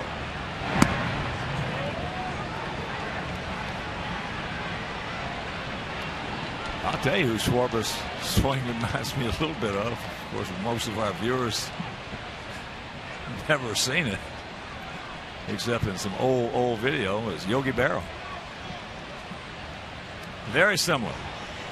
He's a little bit bigger than Yogi, stature-wise, but not much. No, he's not a tall guy, but he's a strong guy. Yeah, it's Yogi had a swing, or I should say Kyle has a swing very similar to Yogi's. Way out in front.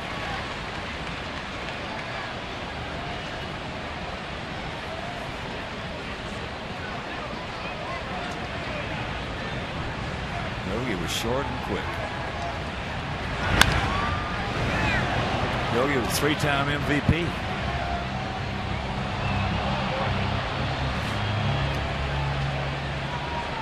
Considering who he's surrounded by and those great Yankee teams, that's a good trick.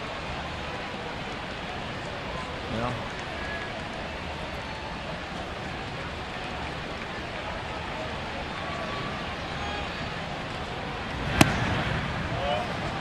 he's like an 18-time All-Star.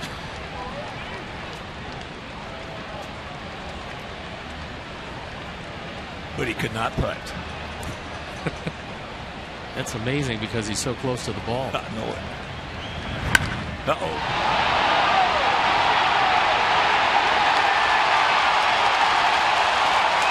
It's 6-5. That was an off-speed pitch, and Jeff Samardzija, as soon as it left the bat, there's a sound that a home run will make, and every pitcher knows that sound. Jeff just looked in, realizing that one was way back. Rizzo hits his 23rd. He's driven in 67. Third home run of the day, and the Cubs have the lead. Well, everything's contagious. And they're contagious right now. This one a no-doubter. And that's hit hard in the left field base hit.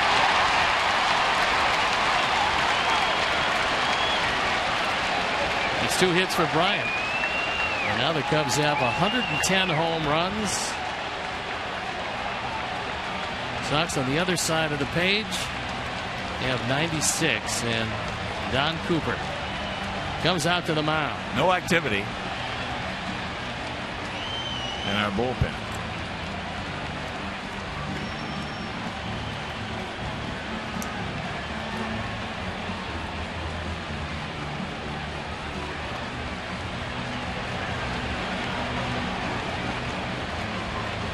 Now some stirring around down there as Miguel Montero will be the hitter. That's 2 humpback line drives that Chris Bryant has hit.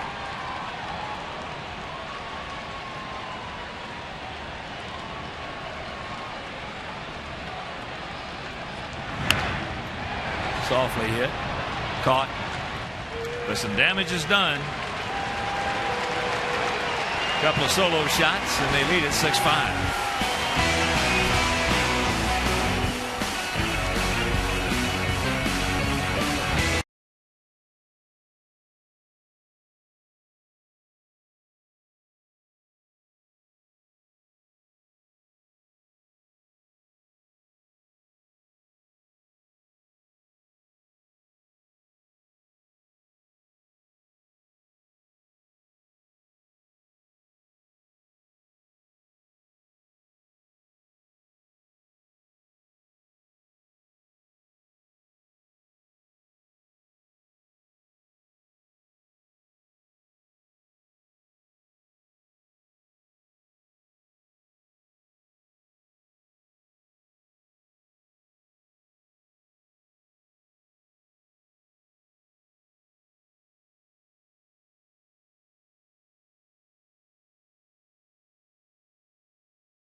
very crowded ballpark, as it will be for this entire weekend series between our Sox and the Cubs.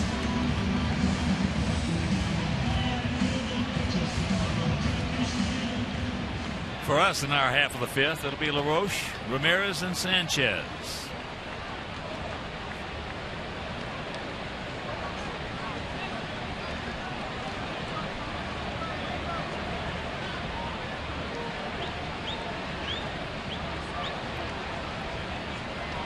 Adam Twice has gone out. 6-3 and fouls that pitch away.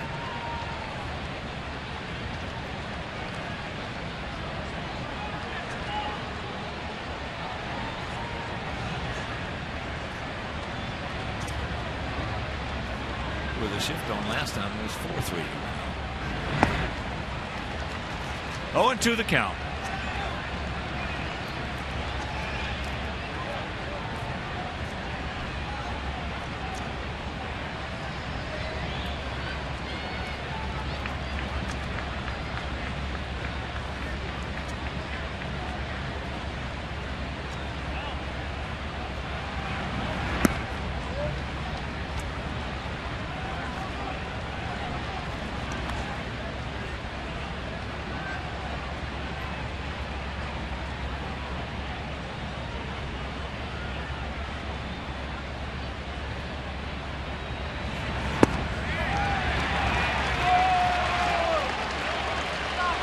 One down.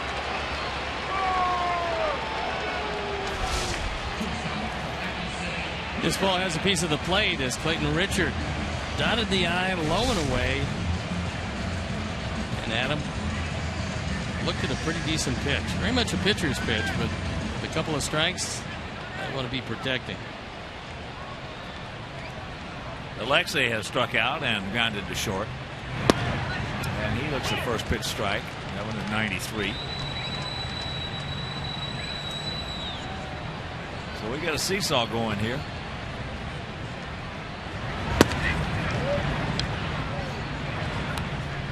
If you're just joining us, they scored 1 in the first. We scored 2 in the first.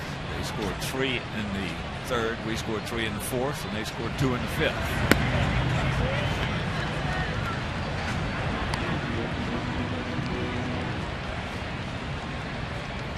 Chris Bryant is well off the line at third base if Clayton Richard would get one inside, but he's going away with a fastball here.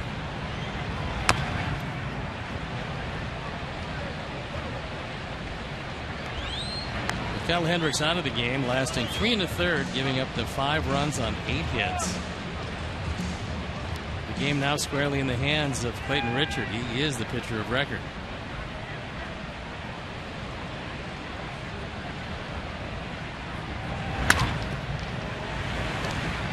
Russell.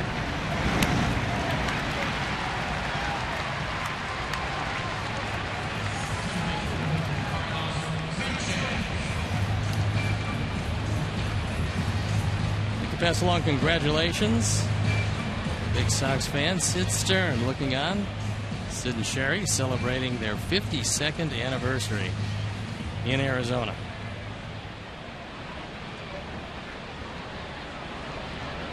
Here's Sanchez. A double, a single, stolen base, and a run scored. Takes first pitch strike.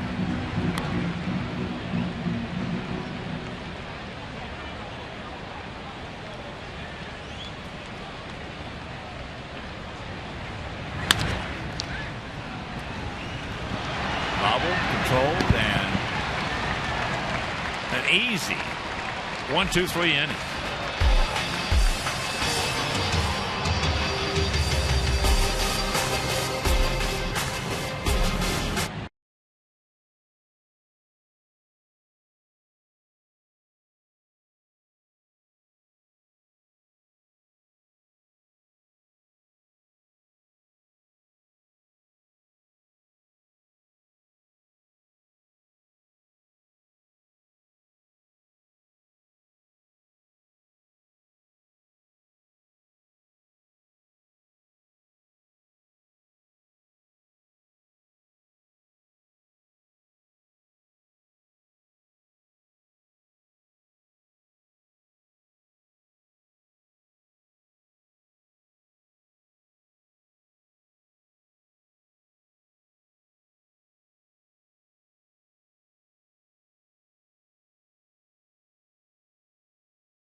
It'll be the lower third of their order. Denorfia, Castro, and Russell. Face Jefferson. There's a slider strike.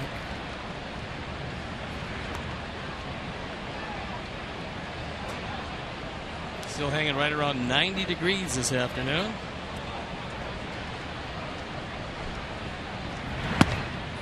And the count 0-2. Denorfia has lined to Sanchez, and he has grounded softly to Carlos.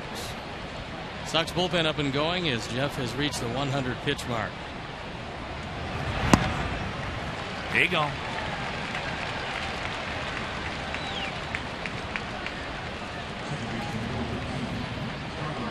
Hey Sox fans, the Xfinity Fundamentals deck overlooking left field at U.S. Cellular Field is accessible from the 100, 300, and 500 levels. Learn baseball fundamentals from Chicago White Sox Training Academy coaches. You'll learn batting and pitching in the cages, along with base running and more. It's all from Xfinity, your home for the most live sports. Inside to Castro, who's 1 for 2. A single in the fourth and was caught stealing on a perfect throw from Soto.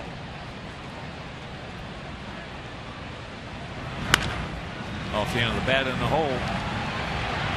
No chance.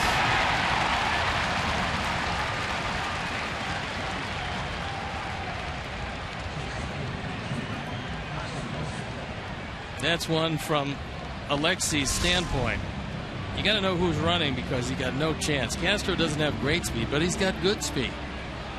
And he was so far in the hole that the only thing that could do was roll away. Fortunately, Jose came out and smothered it.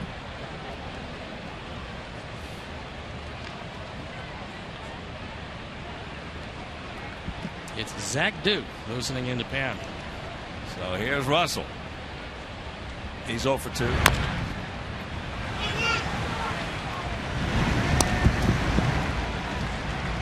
Got it.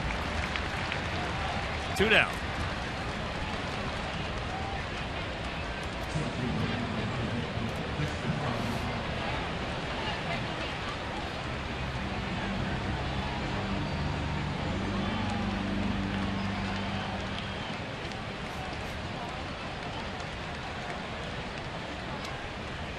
Dexter Fowler. A triple, a double, and a strikeout. And here comes Coop.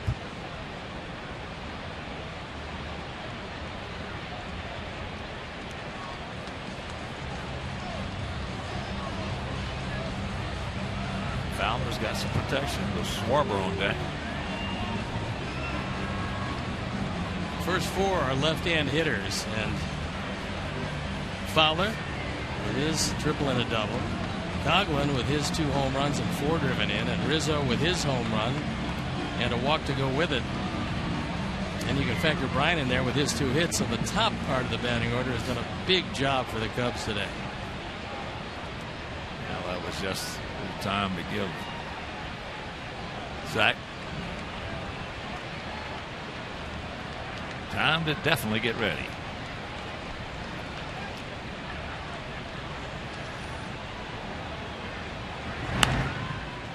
That fastball fisted him. Souvenir left side.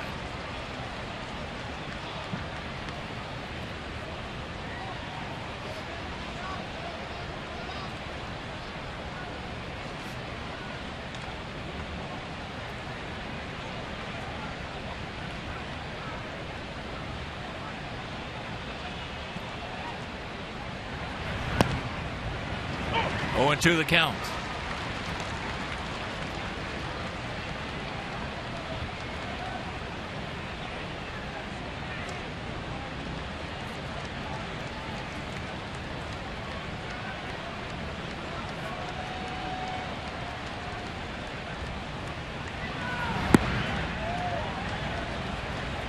Six 9-0 for them, 5-9-0 for us. Fowler started his career with the Colorado Rockies.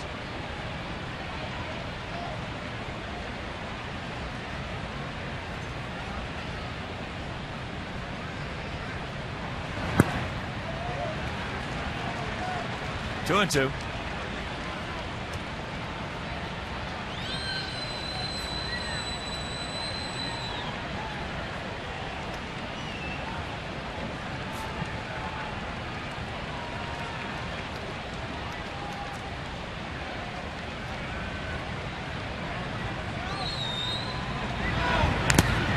Just got a piece of it.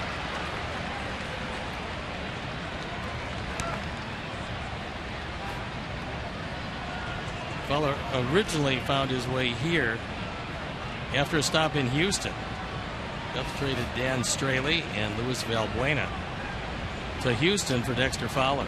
Fowler's done a nice job in center field, and Valbuena has hit a lot of home runs for the Astros.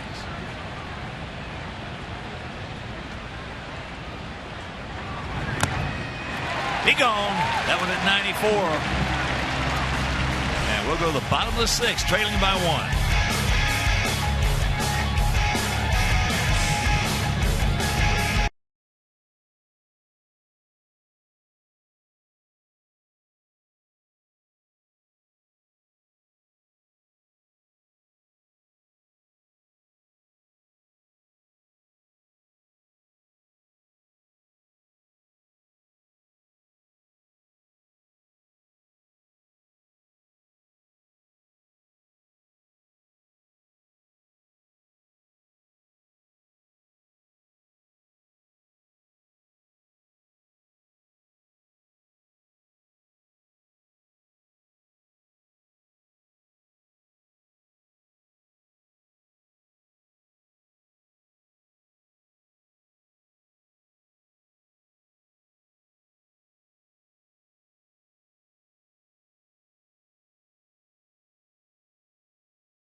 Subway, 97999. Right now for your chance to win 6 meals from the Simple 6 menu from Subway. Message and data rates may apply. Subway, eat fresh.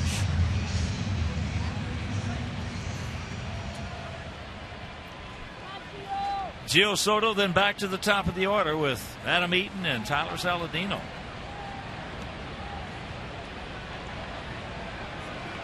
Gio had an RBI single,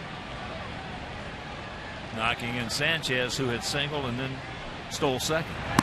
Takes that pitch outside. Cubs bullpen up and going just in case Richard has some problems. 1-1 to count. Well, this is the only game in action around Major Leagues Baseball this afternoon. Tonight, Yankees taking on the Blue Jays in Toronto. It'll be Nova against David Price. I think they're going to hook up 10 more times before this season is over. Well, there's going to be some panties and seats for that one. I would think so. Pittsburgh at Citi Field against the Mets. Cleveland at Minnesota. Detroit at Houston. Angels came back and won that game last night, 7-6. Kansas City had gone 111 straight games not losing a game when leading after the 7th inning. And in the last 2 days, they have lost back-to-back games after leading in the 7th inning. 111. Well, that entire series that our ball club played against Kansas City, I didn't see Wade Davis once. He's a big factor in that record. You better believe he is. Checks it up. 2-2. The right-hander is hard-throwing Justin Grimm, fired from the Texas Rangers. Angels going to run Weaver out there tonight. against Danny Duffy. And that's ball 4. That's a nice way to start.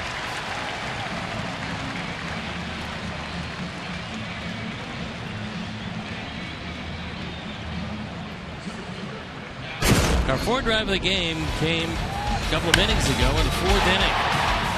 Slice that ball into left field and hit his 10th home run, driving in runs 29-30. At the time, gave the Sox a 1-run lead. Yeah, the Angels scored 4 times last night in the top of the 9th.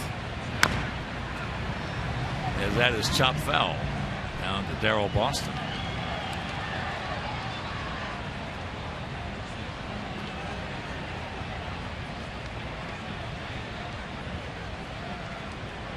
Yesterday, Toronto beat Oakland 4-2. Mark Burley picked up his 13th. He is 13-5. Another amazing year for Mark Burley. He's an amazing guy. He truly is an amazing guy.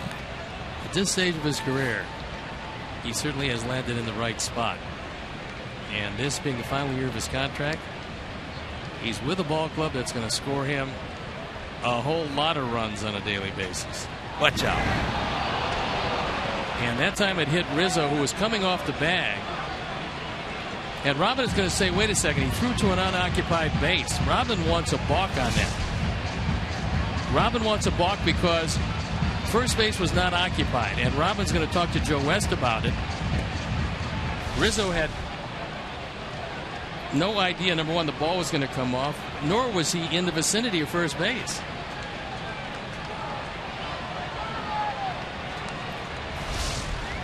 Now watch Rizzo. He's coming off the bag.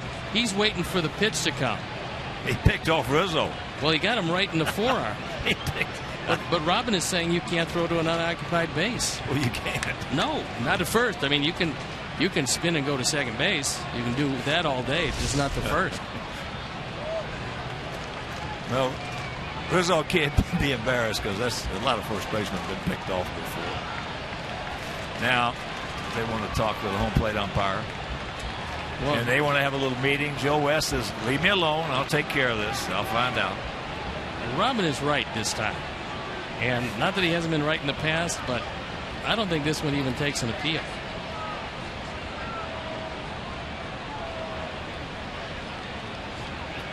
Rizzo would be the first to tell you he was not occupying first base. Well, he can come off the bag, certainly with the pitch. But that wasn't a pitch to home. No, if it is a pitch. And let's take a look at Rizzo. He's coming off the bag okay, and then whoops.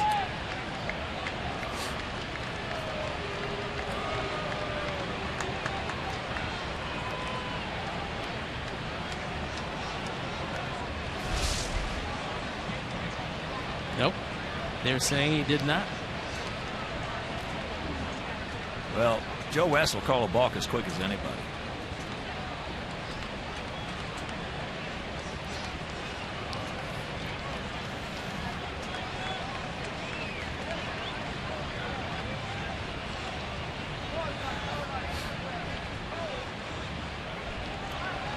One and one to count.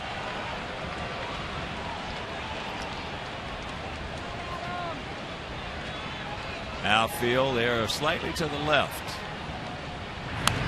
Good rip, just underneath it, and the count goes to 1-2 to Adam. Adam singled hard to center in the first, walked in the second, then hit that opposite field 2-run homer in the fourth.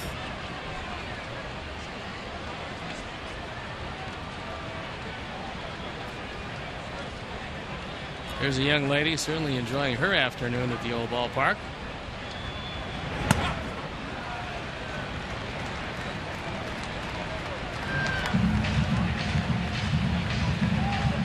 Two and two. Big gap in right center with Fowler a couple of steps into left center.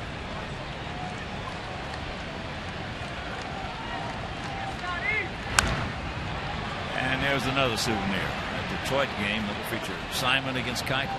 Keuchel 13-6 with a 2.40. He's another Mark Burley, only throws a little harder.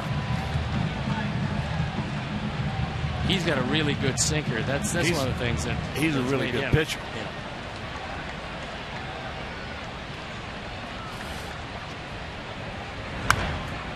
and that's out of play. Minnesota's got their work cut out for them. They got Corey Kluber.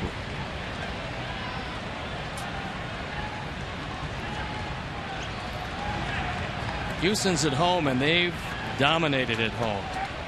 38-18 at Minute Maid Park.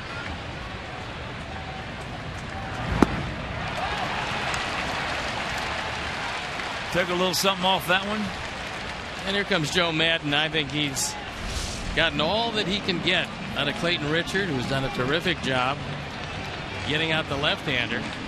Now he's got Saladino, Abreu, and then the switch hitter Melky Cabrera.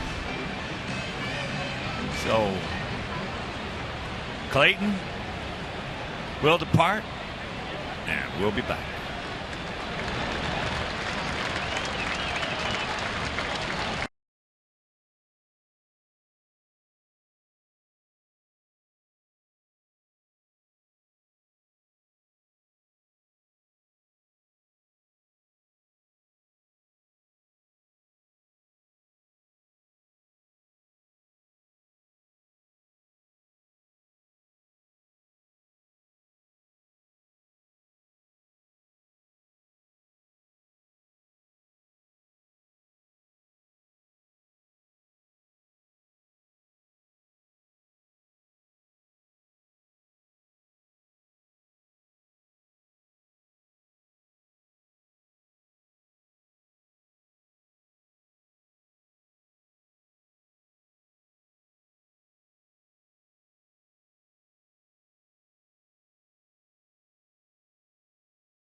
At participating grocery stores.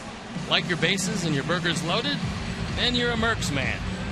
Purchase tickets today by visiting WhiteSox.com or calling 866-SOX-GAME. Not too much of a better snack than Mercs on a Ritz cracker. No, and there you look at Justin Grimm, 1.47 ERA, on for the 41st time. Been asked to save 4 games, been successful 3 times, a 1.80 ERA, and he came over from the Texas Rangers along with Mike Olt, C.J. Edwards, and Neil Ramirez for Matt Garza.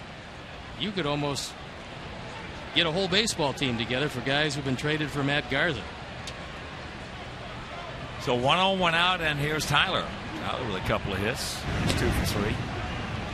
Grimm will be 27 years old in 2 days. And he is a hard-throwing right-hander. Last year, 5-2 for the Cubs. Appeared in 73 games. That's durability. High pop up right side. And it's going to stay in here. 2 down. Well, you could almost feel yourself an all-star team with players that the Texas Rangers have traded. You can certainly do that. But that's a testament to their system, because they've scouted, developed, and then traded away a whole lot of very talented guys.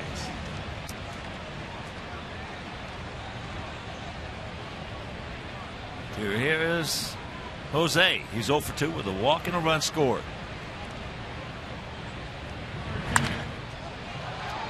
That fastball at 97.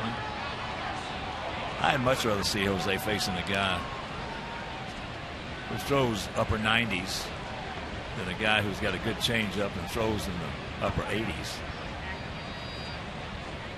Grimm has given up a couple of home runs this year in 31 innings, but only 20 hits and 5 earned runs.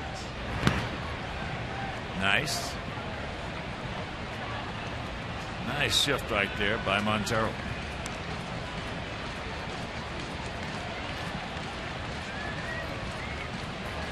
Montero brought to the major leagues by the Arizona Diamondbacks.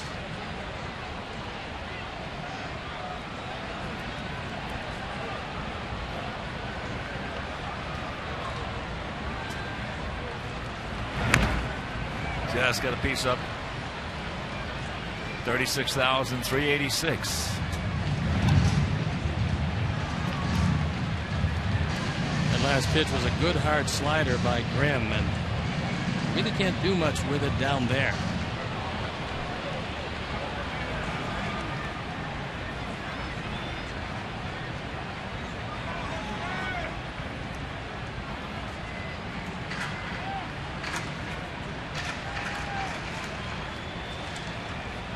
Attended the University of Georgia, where he was all SEC academic honor roll.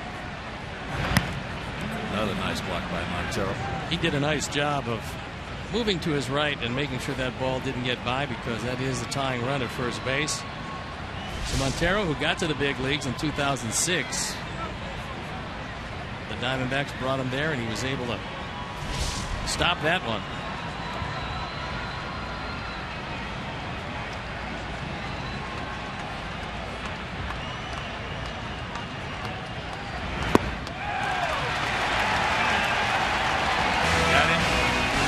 Breaking ball, and we're into the seventh.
Cubs lead as we head into the top of the seventh. Zach is on for the 52nd time. He's 3-4. His ERA a touch below 3.5. Been a pretty good pitcher, and he takes over for Jeff Samardzija, who went 6, gave up all 6 runs on 9 hits, walked a couple, and fanned 5. And he will leave trailing.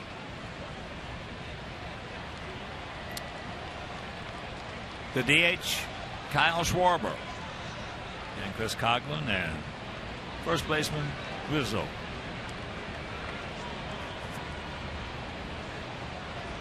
Schwarber, sacrifice fly, a walk. He scored when he walked back in the third, and then in the fifth he just missed one. High, towering fly ball into fairly deep right field.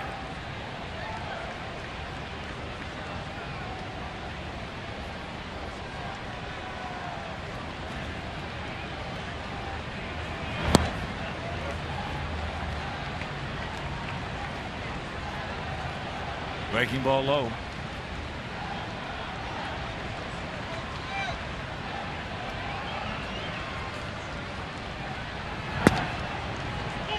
There he grabs the strike right on the outside corner.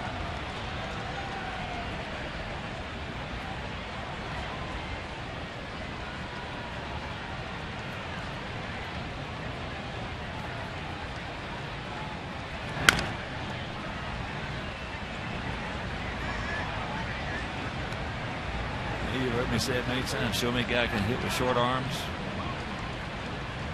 I'll show you guys got a chance to be really dangerous.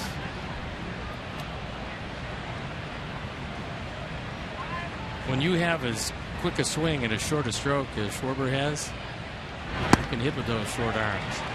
He gone. That's the old equalizer. Well, first of all, he's got short arms. He does that. That's number one. But outside of that, the shorter the arm you can hit with, the quicker you're going to be. You get guys with big, long swings who extend. Extension is one of the worst words that a hitter can have. When you extend, that swing is going to lengthen out. Every now and then, if you extend, you're going to run into something and hit a long way, but that's not the way to go.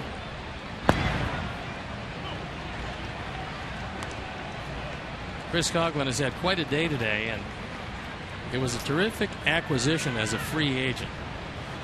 That's what Jed Hoyer, Theo Epstein did. That's a good pitch right there. Didn't get it. There's the first home run, and that one a 3-run shot in the third. There is the solo shot in the fifth.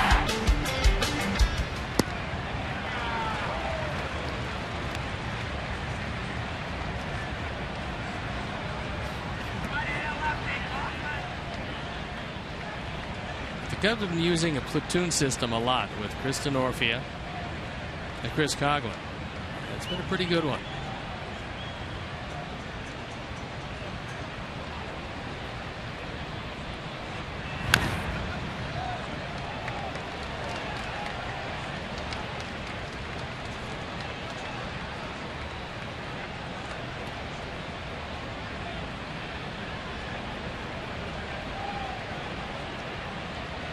One out, 1-2 the count.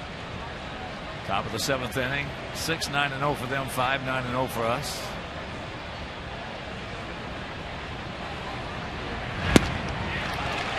He gone.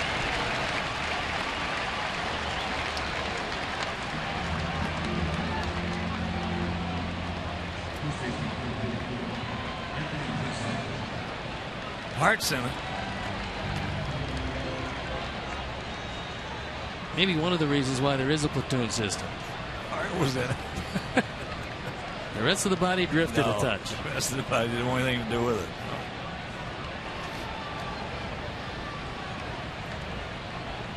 Rizzo has walked, gone out to right, and hit a long, high, towering home run. That was his 23rd.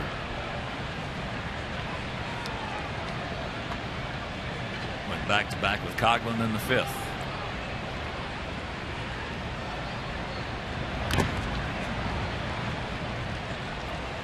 That was a good pitch by Zach. He got that ball inside, and Rizzo could foul it off. That's the best he could do with it, and that got a piece of Kerwin Danley. So Gio Soto was going out to the mound. Kerwin told him that he was okay.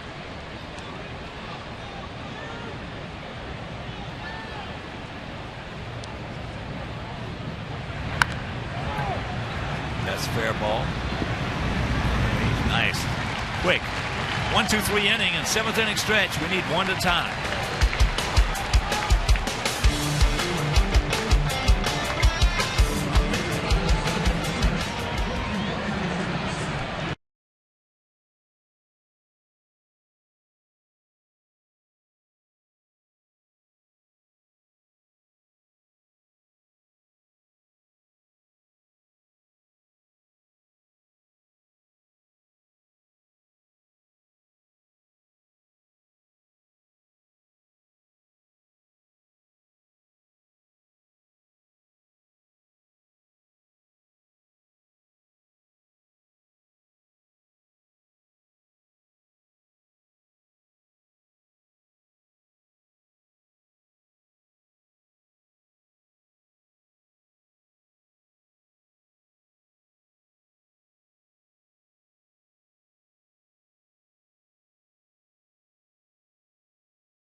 around the major leagues.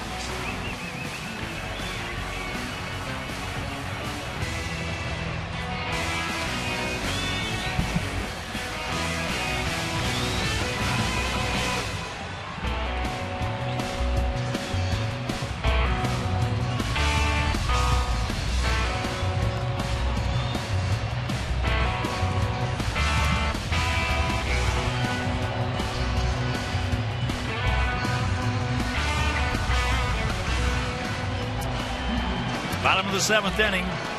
Cubs lead at 6-5. It'll be Cabrera, Garcia, and LaRoche.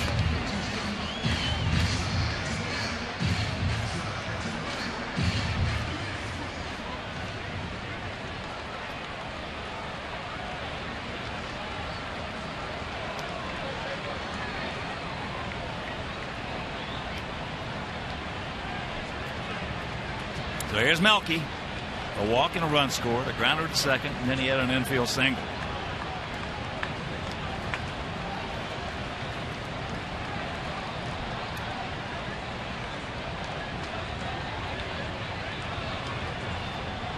Outfield for the most part straight up. Bit of a gap out there in right center.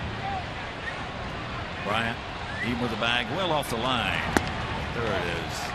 He can't get it. Rizzo was backing off the line at first. Cubs bullpen up and going, and they got double-barreled action.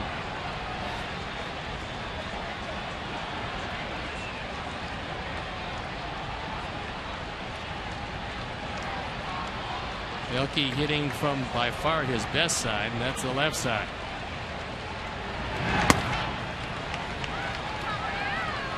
He's hitting .298 left-handed, .230 right-handed.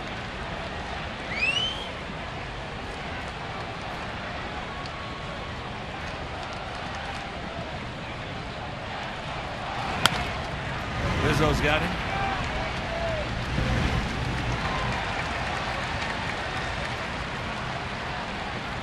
James Russell, Jason Mott. Russell, the left-hander, and Mott, the hard-throwing right-hander. I remember him out of the Cardinals organization.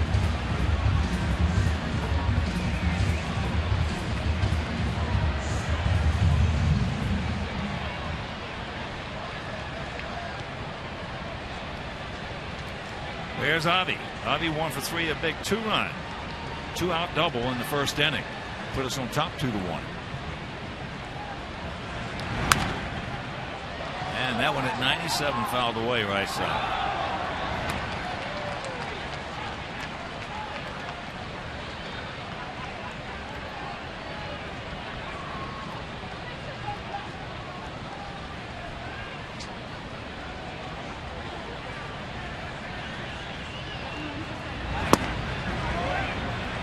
Good eye.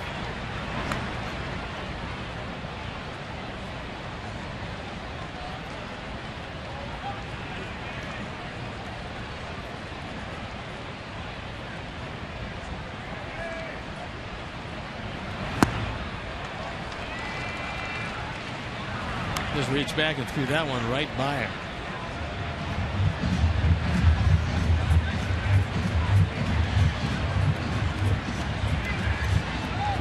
One ball, 2 strikes.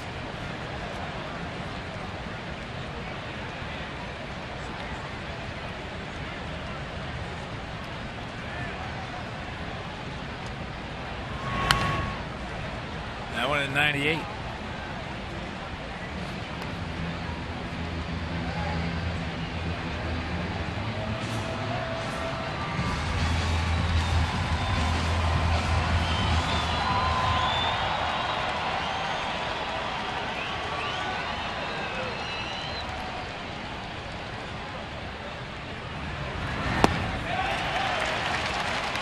Two down.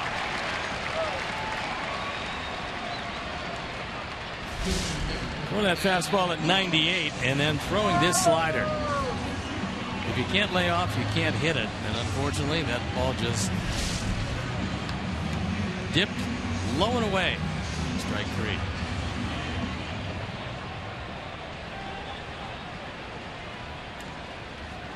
Here's Adam.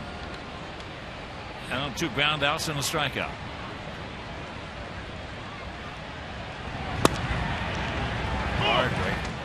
On the first couple of pitches, Addison Russell, who's playing shortstop, actually plays a lot shorter.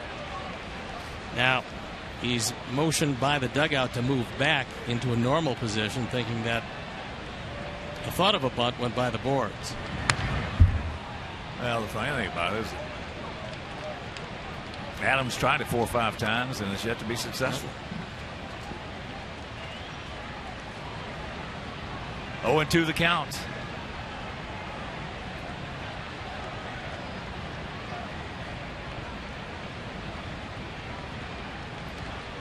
Justin Grimm out of the University of Georgia.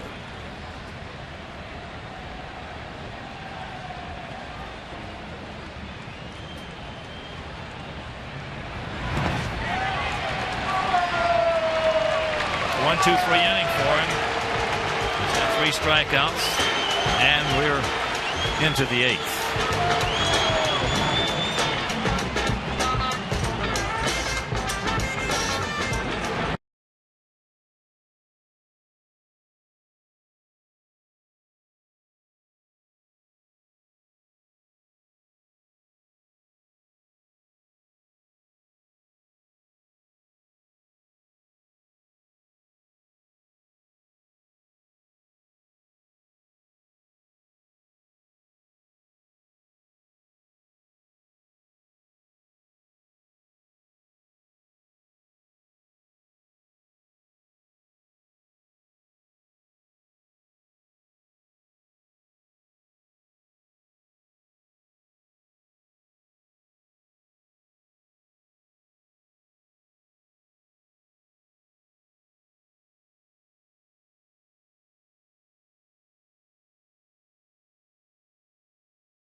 On top, it's even at 9. It's been an errorless game, and Chris Coughlin has a 3-run homer and a solo shot. Adam Eaton with a 2-run homer in the 4th, and Garcia with a 2-run double in the 1st. And that's where we stand. Honda. Great deals are happening at the Honda Summer Clearance Event. Now at your Honda dealer. Chris Bryant will lead it off for him here in the half of the 8th inning. He is 2 for 3, had a humpback line drive double in the 1st, had a humpback line drive single in the 5th.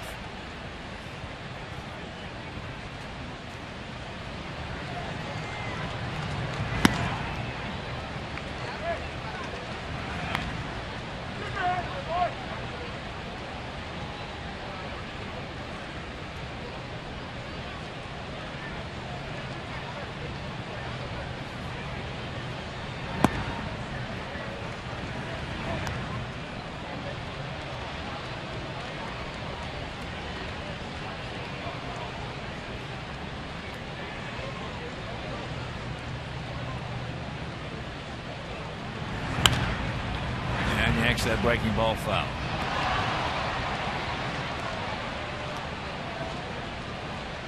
Just in case, Zach Putnam loosening in the pen.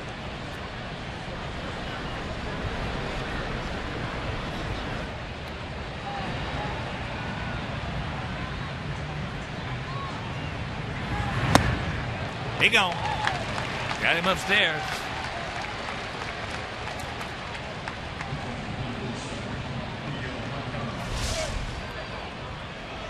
He set him up away and went and got him with an 89-mile-an-hour letter-high fastball that he threw by him.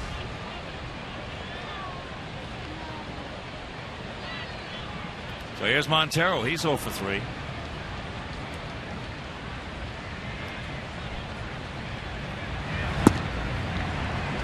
Takes first pitch strike.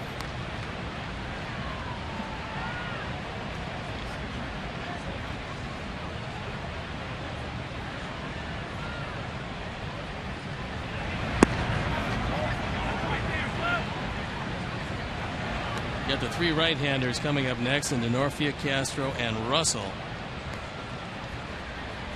Pedro Strop loosening up in the pen. He's another hard-throwing right-hander. Strike 2 for Lexley.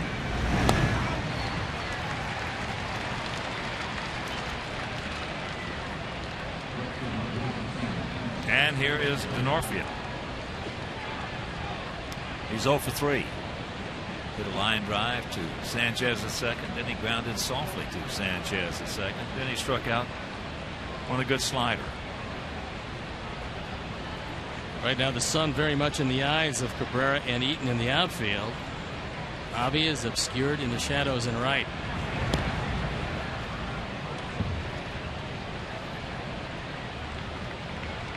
And there you see the late in the day and what you have to contend with as we move toward the middle of August.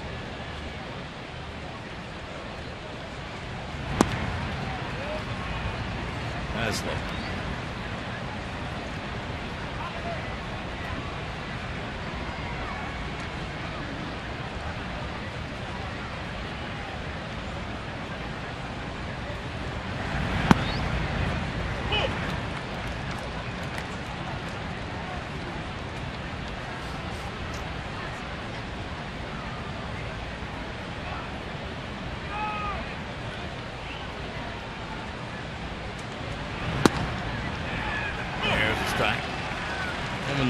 Just shaved off the inside part of the plate. Good slider.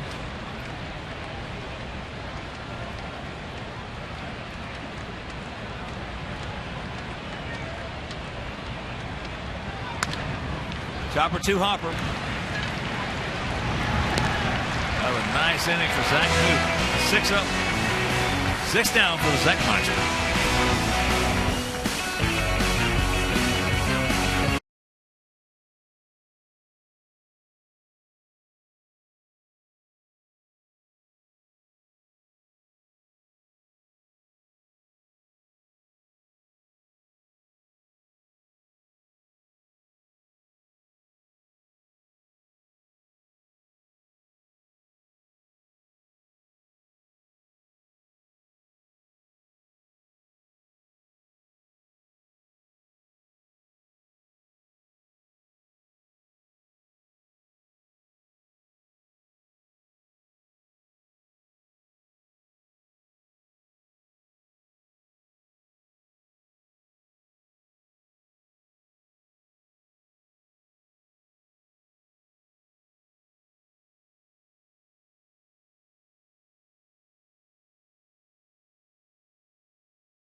Fine.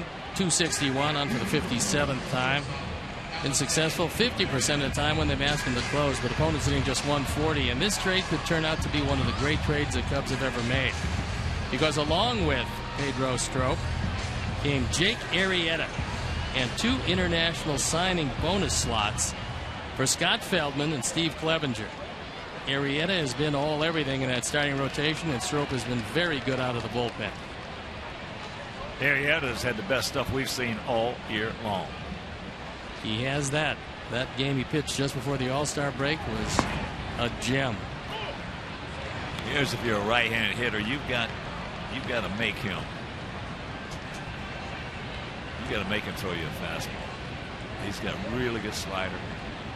One guy you can go up here, you can sit on this slider.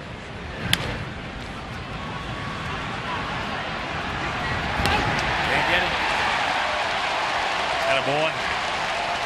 Russell was trying to get himself in position to make the throw as he charged the ball, but Alexei hustling, sniffing a base hit.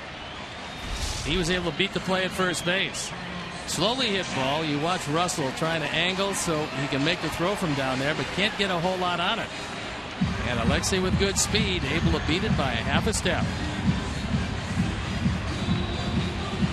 So here is Carlos Sanchez is 2 for 3 with a run scored and a stolen base, a double, a single. Now you got Bryant in on the grass and off the line at third. Strop throws a lot of sliders in the dirt. Alexei has got to be heads up. Strop has 5 wild pitches this year, and it's probably should be a few more, but he's been saved. First and 30. Oh, he's going to bunt. Trying to get him to extra innings. That's been the game plan. Sox take a team to extra innings, and they're real successful.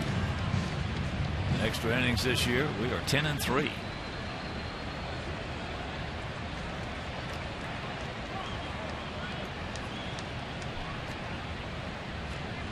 Six and 2 here at home.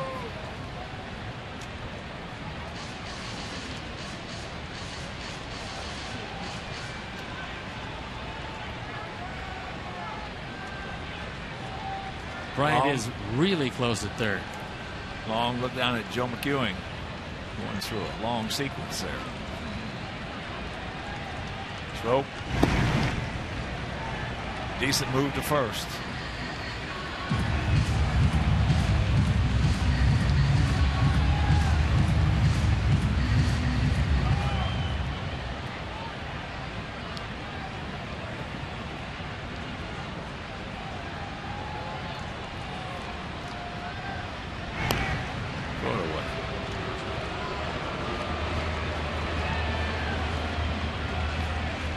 Alexei 15 for 19 in the stolen base category.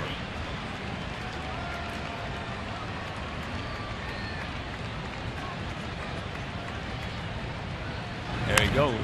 Hit and run on.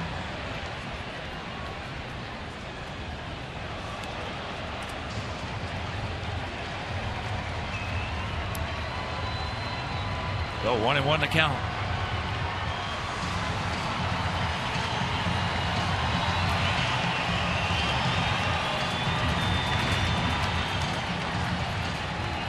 One of the moves the Sox made, they activated Emilio Bonifacio off the disabled list.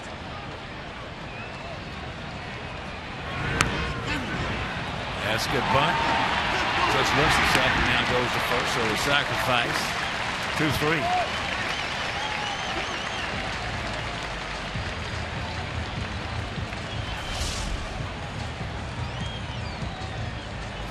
Very good bunt.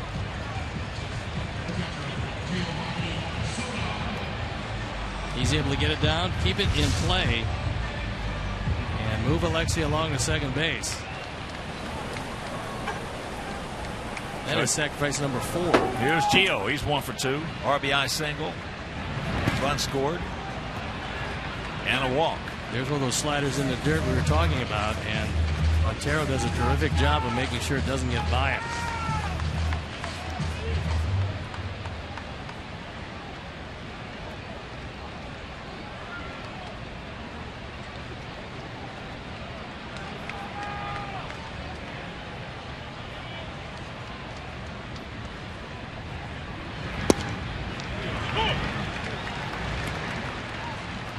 count.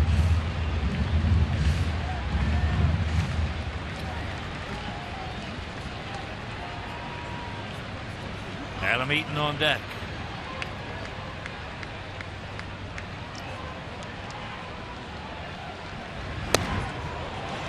That one at 95.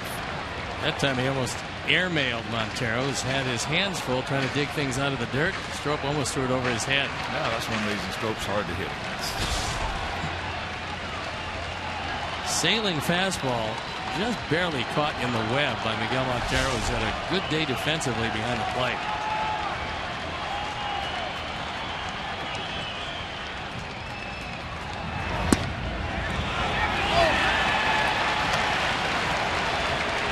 Kind of a delayed call, and Gio Soto's not very happy with it.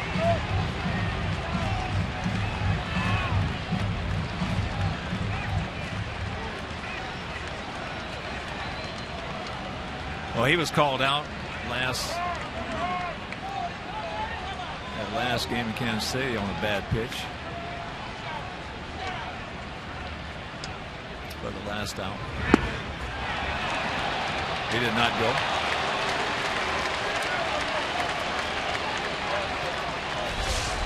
As was Abreu. He's called out on a very bad pitch. He checked it up, and the appeal to first base, Joe West says, nope. You get at least one more pitch.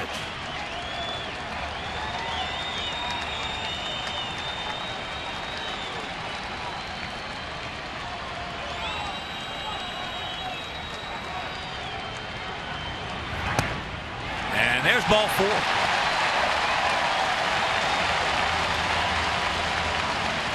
Now the tying run at second.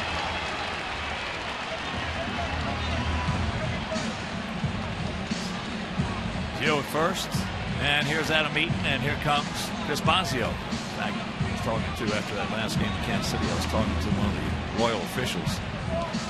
He looked at me and smiled as we were waiting for the elevator, and he says, "It's the first time in a long time I've seen 2 straight games called out on 2 horrible pitches."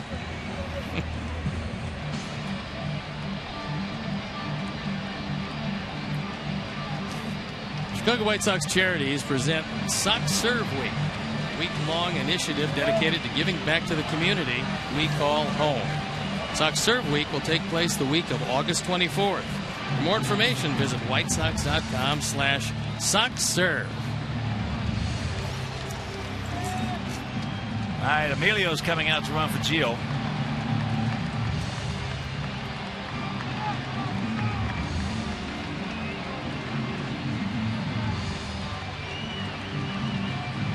I think Gio, it looked like Gio said, "Are you kidding? You're running for me?"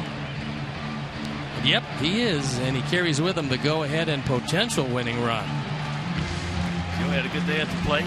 1 for 2, 2 walks, RBI, and a run scored. So here's Adam. He's 2 for 3.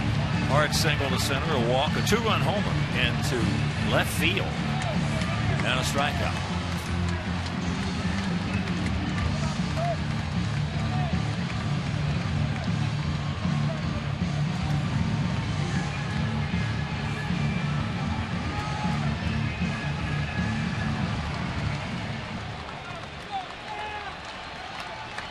Nice gap out there in right center if he can find it. That would score a pair.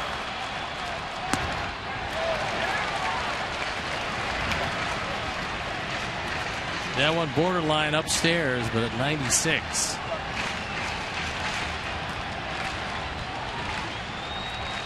Well, besides in and out with Strope, you've got to take also up and down. That makes it a little tough.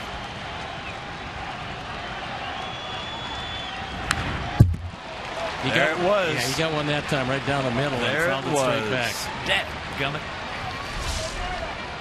Infinity Pitch Tracks will show you that one, even though it's 96, it had the middle of the plate.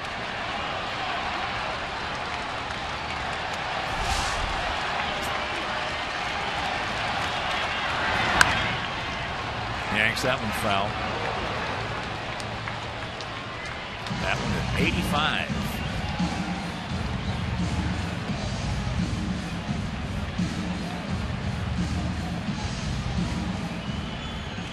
They have 6 runs on 9 hits. We have 5 runs on 10 hits here in the bottom of the 8th if you're just joining us.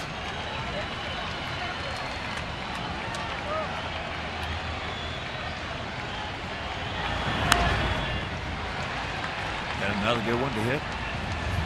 Fights it off. Count hangs at 0-2. Looks he's got to take a good secondary lead, anticipating one in the dirt if Montero calls a slider.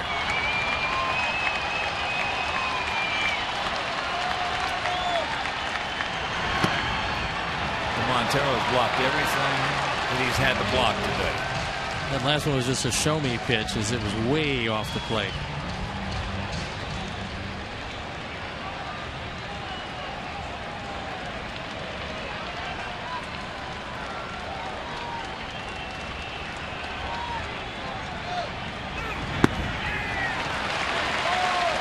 Two and two.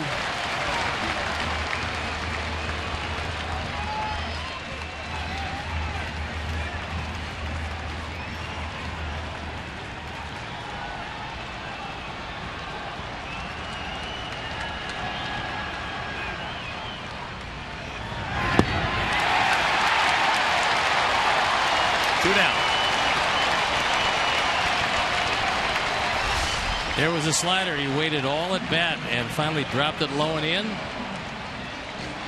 And he got him.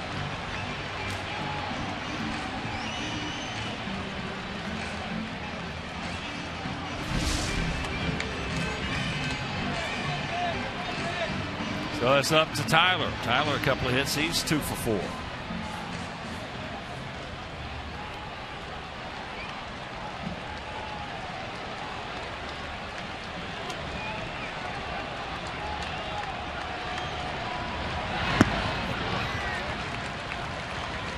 Boy.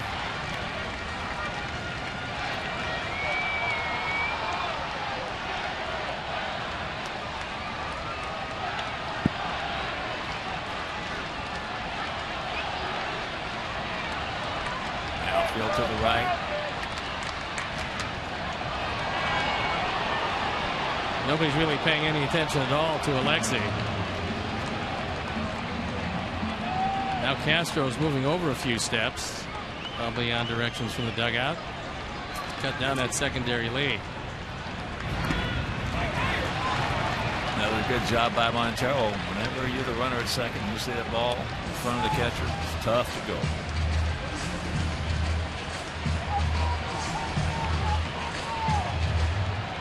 Abreu on deck. 2-0 the count. Coghlan fell off the line in left field.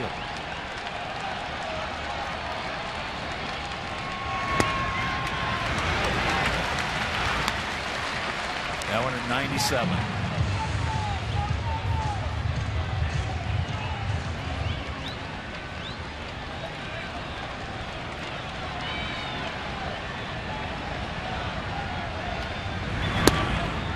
And the count's 3-1.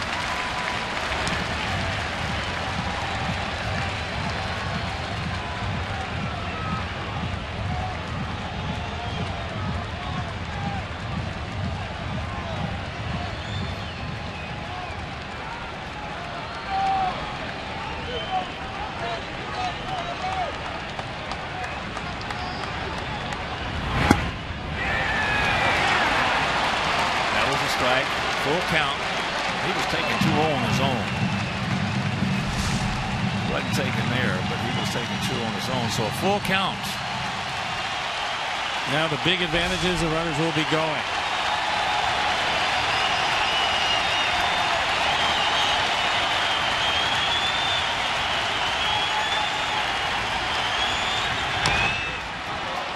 Just got a piece of it. Good protection as that low fastball was in the zone, and now Montero going out to talk with Scrope.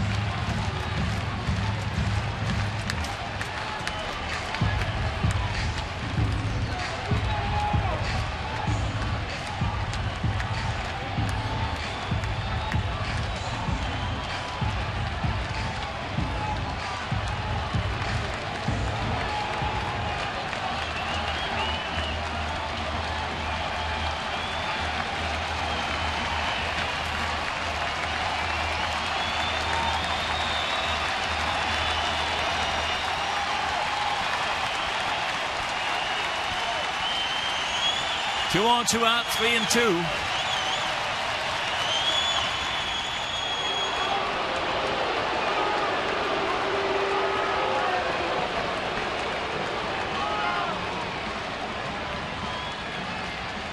That one usually works a little better if somebody is covering, which nobody was.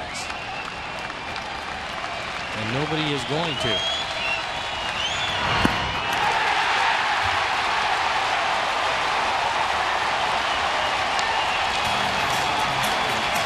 We'll go to the ninth, trailing by 1.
Safe to say Pedro's a little excited.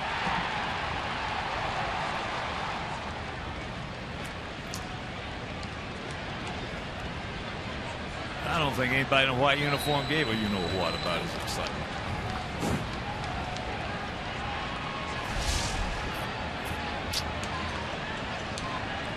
Zach Putnam comes in the ball game, and he will take the bottom part of the order in the top of the ninth. So here's Castro. Russell on deck, and Dexter in the hole. Dexter foul. There you look at the numbers. On for the 39th time. He's 3-3. His ERA a touch over 3.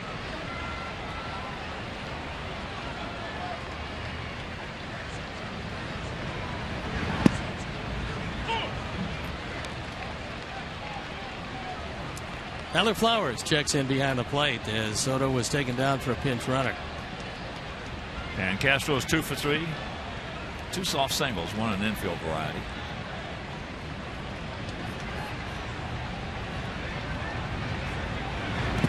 And if you just join us, we've had our chances. Stranded the bases loaded. 2nd inning, 2 on in the 4th. We've left 9 men on.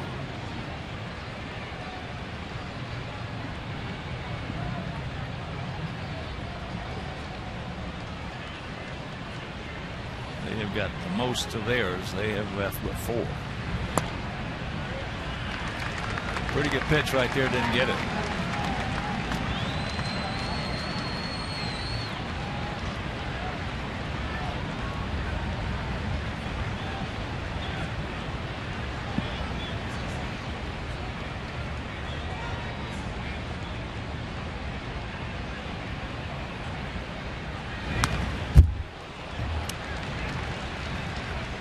He unbuckled it right there. And a full count.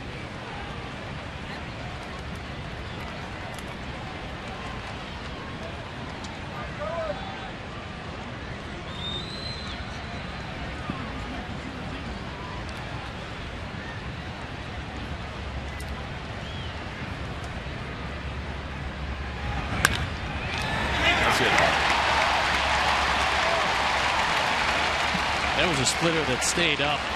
That was a cookie. Yeah, up and on the inner fortune, and Castro with his third hit of the day takes it into left field. That was a cookie. Here's Russell. 2 ground outs and a fly out. He's 0 for 3.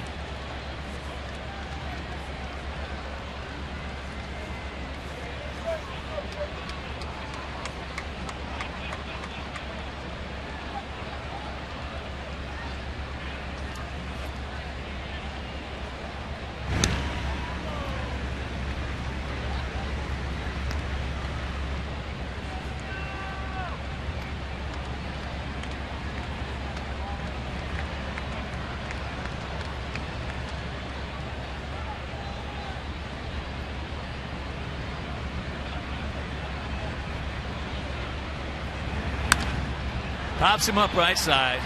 Sanchez.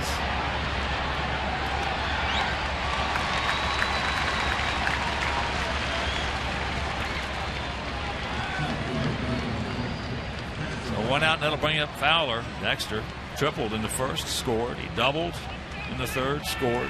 He's 2 for 4.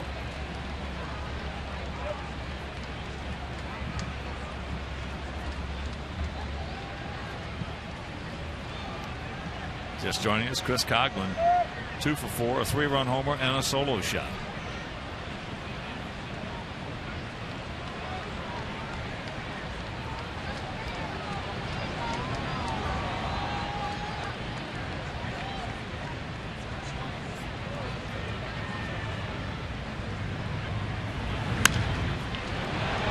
And that is Souvenir left side.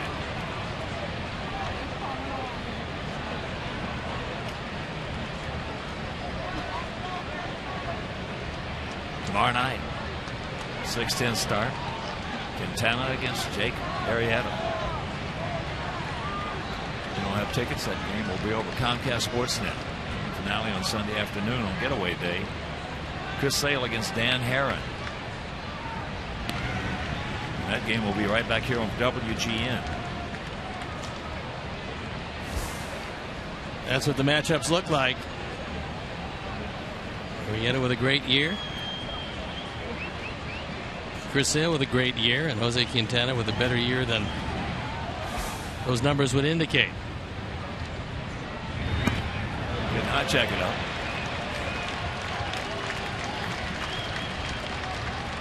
It's 0-2 the count.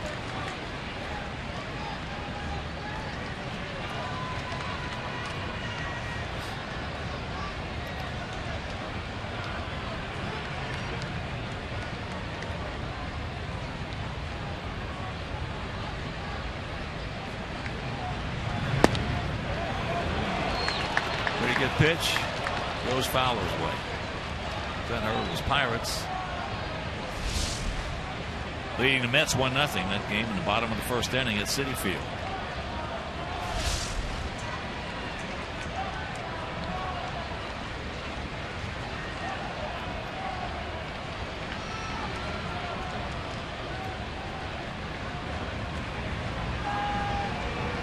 Pittsburgh 20 games over 500.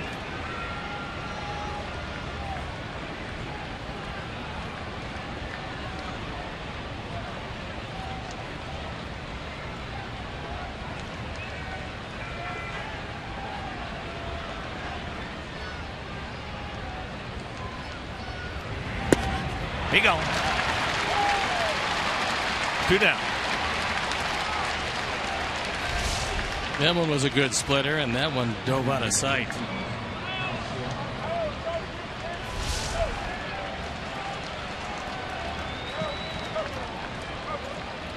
So here's Schwarber. Sacrifice fly. A walk. and he scored. Then he just missed one in the 5th, and he struck out in the 7th.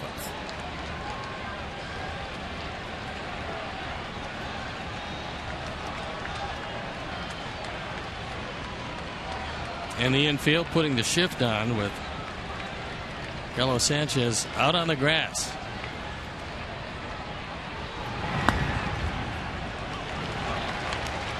Got a break there. 0-1 to count.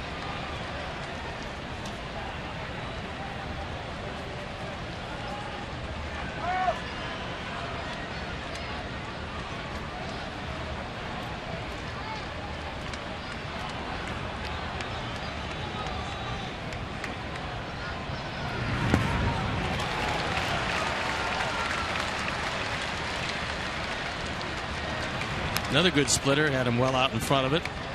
So he's in the hole. 0-2. Hector Rondon loosening up in the pen.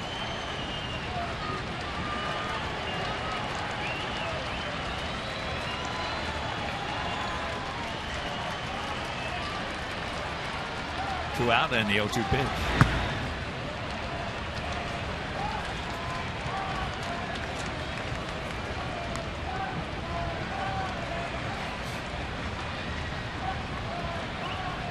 Just joining us, they scored 1 in the 1st. We scored 2 in the 1st. They scored 3 in the 3rd. We scored 3 in the 4th. They scored 2 in the 5th.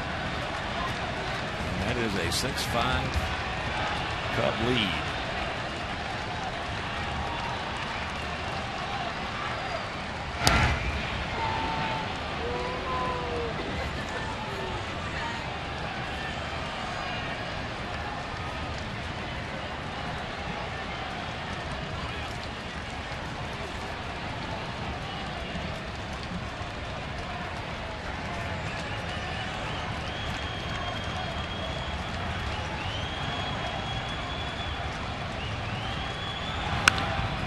Shot. Sanchez now recovers, or Alexi recovers, throws him out.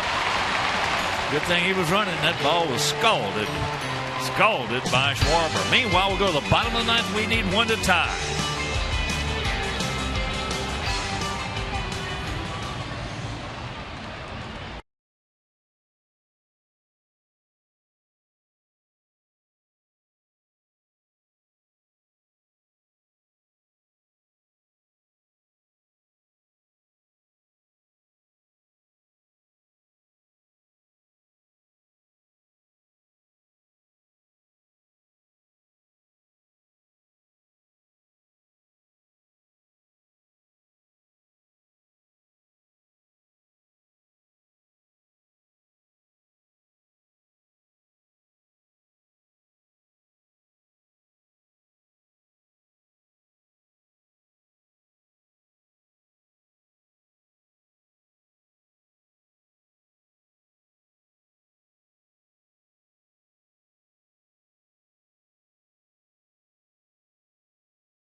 Highlights, live look-ins, pitch tracking widget, and more.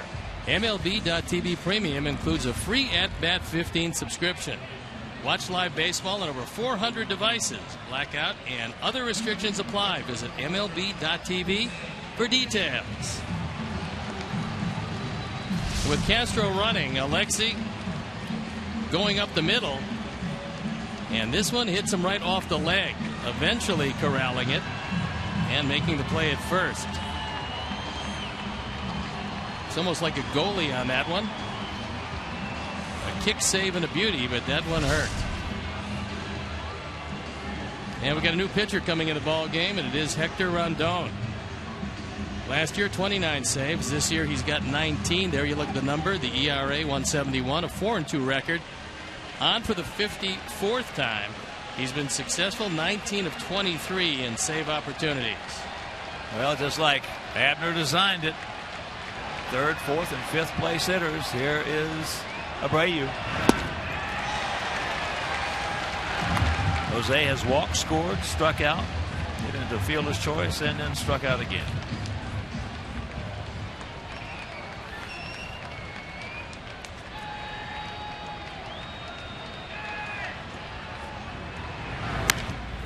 Off the end of the bat.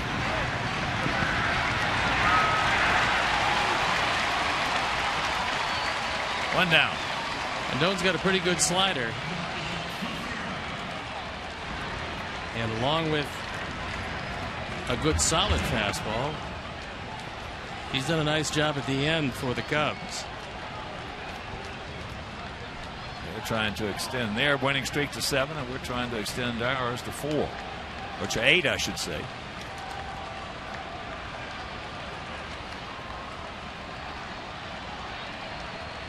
Melky takes it high and wide. Melky has walked and scored. Grounded to second. Had an infield single, and he grounded to first. Outfield straight up, spread out about equidistant. Fairly deep.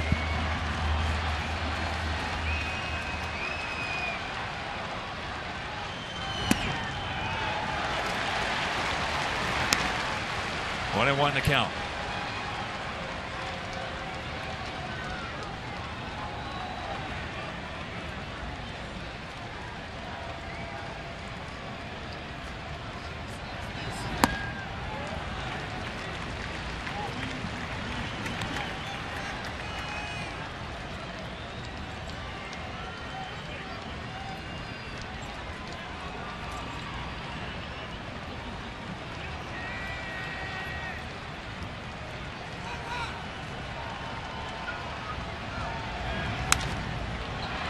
High.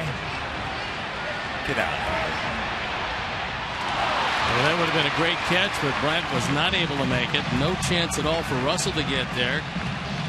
That's long a run for terrific effort. Coughlin. Yeah, terrific effort right there by the big man. He was almost able to make this play as this ball drifting away. He's drifting with it, and at the last instant reaches out, has it hit off the end of the glove. And Melky able to stay alive. But a big effort by Chris Bryant.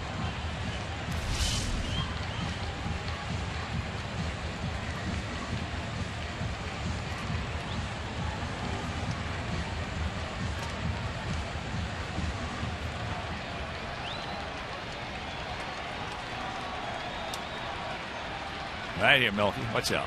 Time is called. Like a bug or something.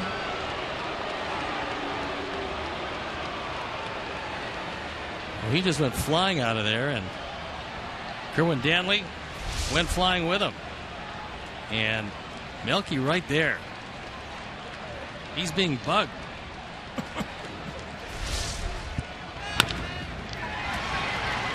Chopper. Little bobble. Got nothing to lose.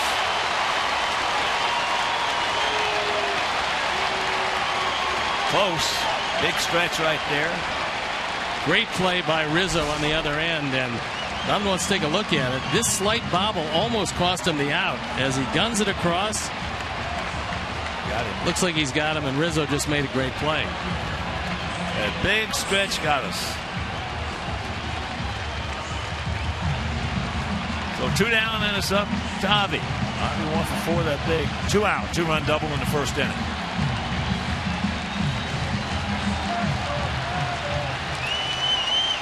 We had 2 leads in this game. One 2-1, one 5-4.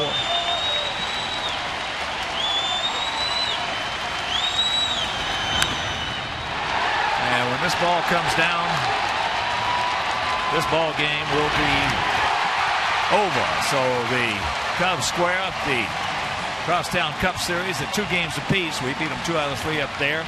They win it 6-5, and we'll be back.